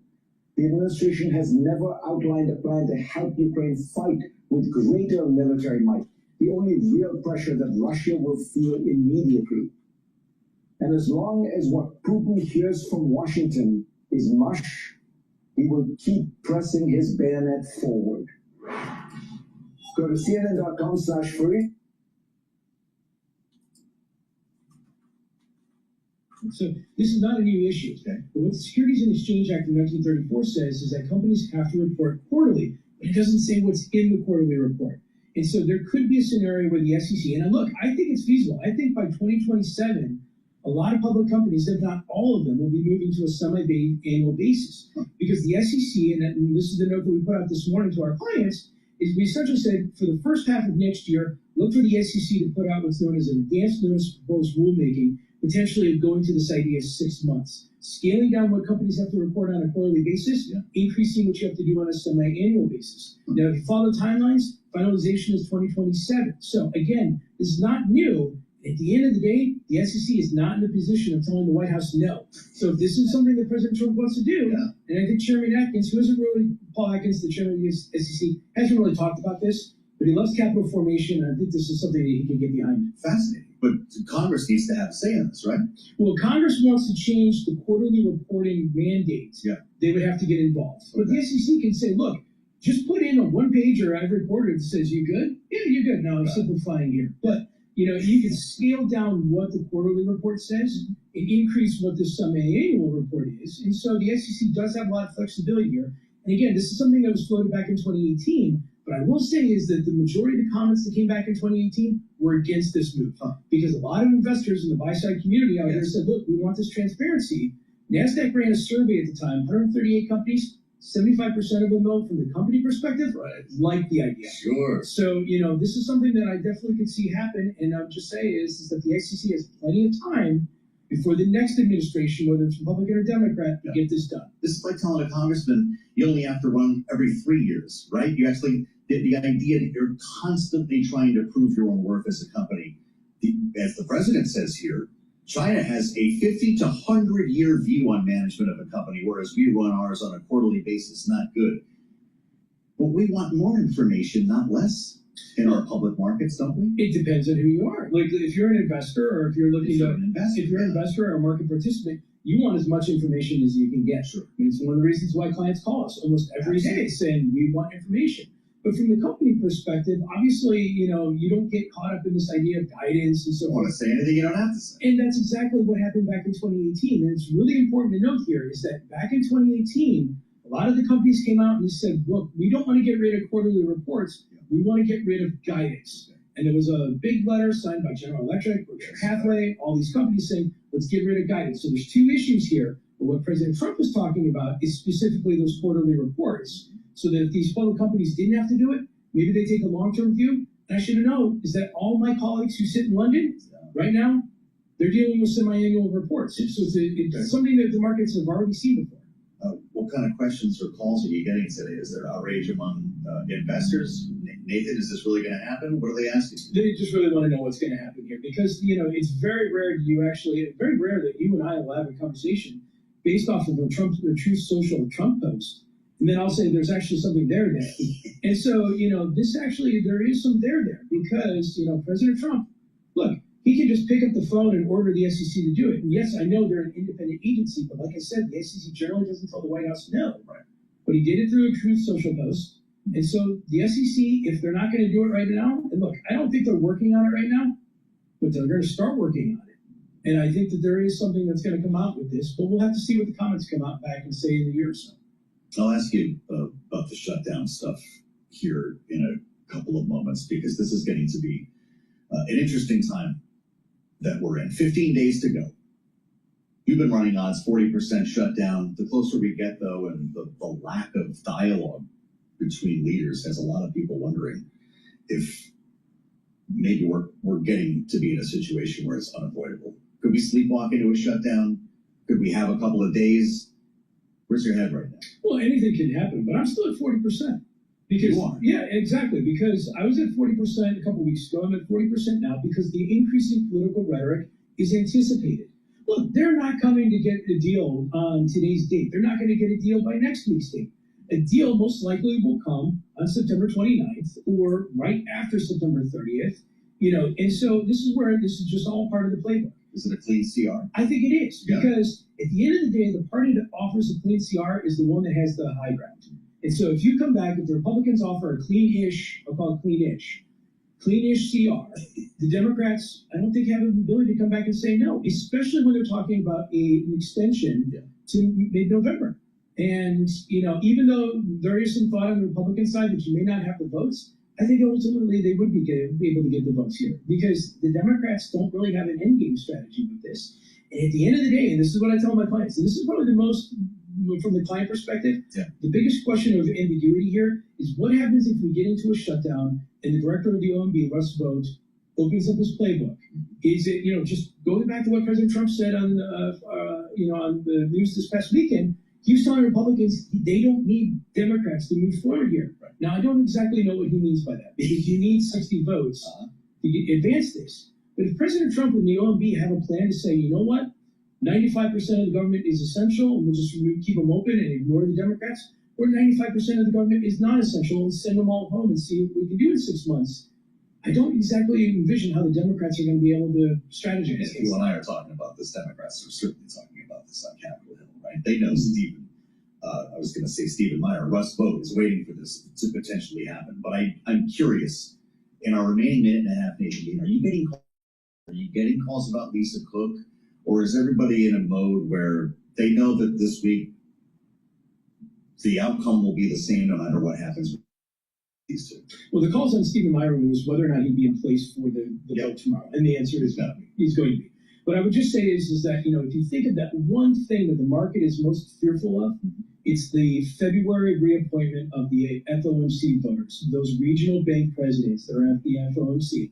The Fed governors have to reaffirm their positions. And if we get into a situation where the Fed leadership looks like that they're not going to reaffirm those regional bank presidents, I think that's when the market and my clients will start to get more scared. Is that a selling event, though? How do you respond to something like that? Or is that a bond market story, not a stock story? I think it's a bond market story to start, but, the equities always follow. Sure.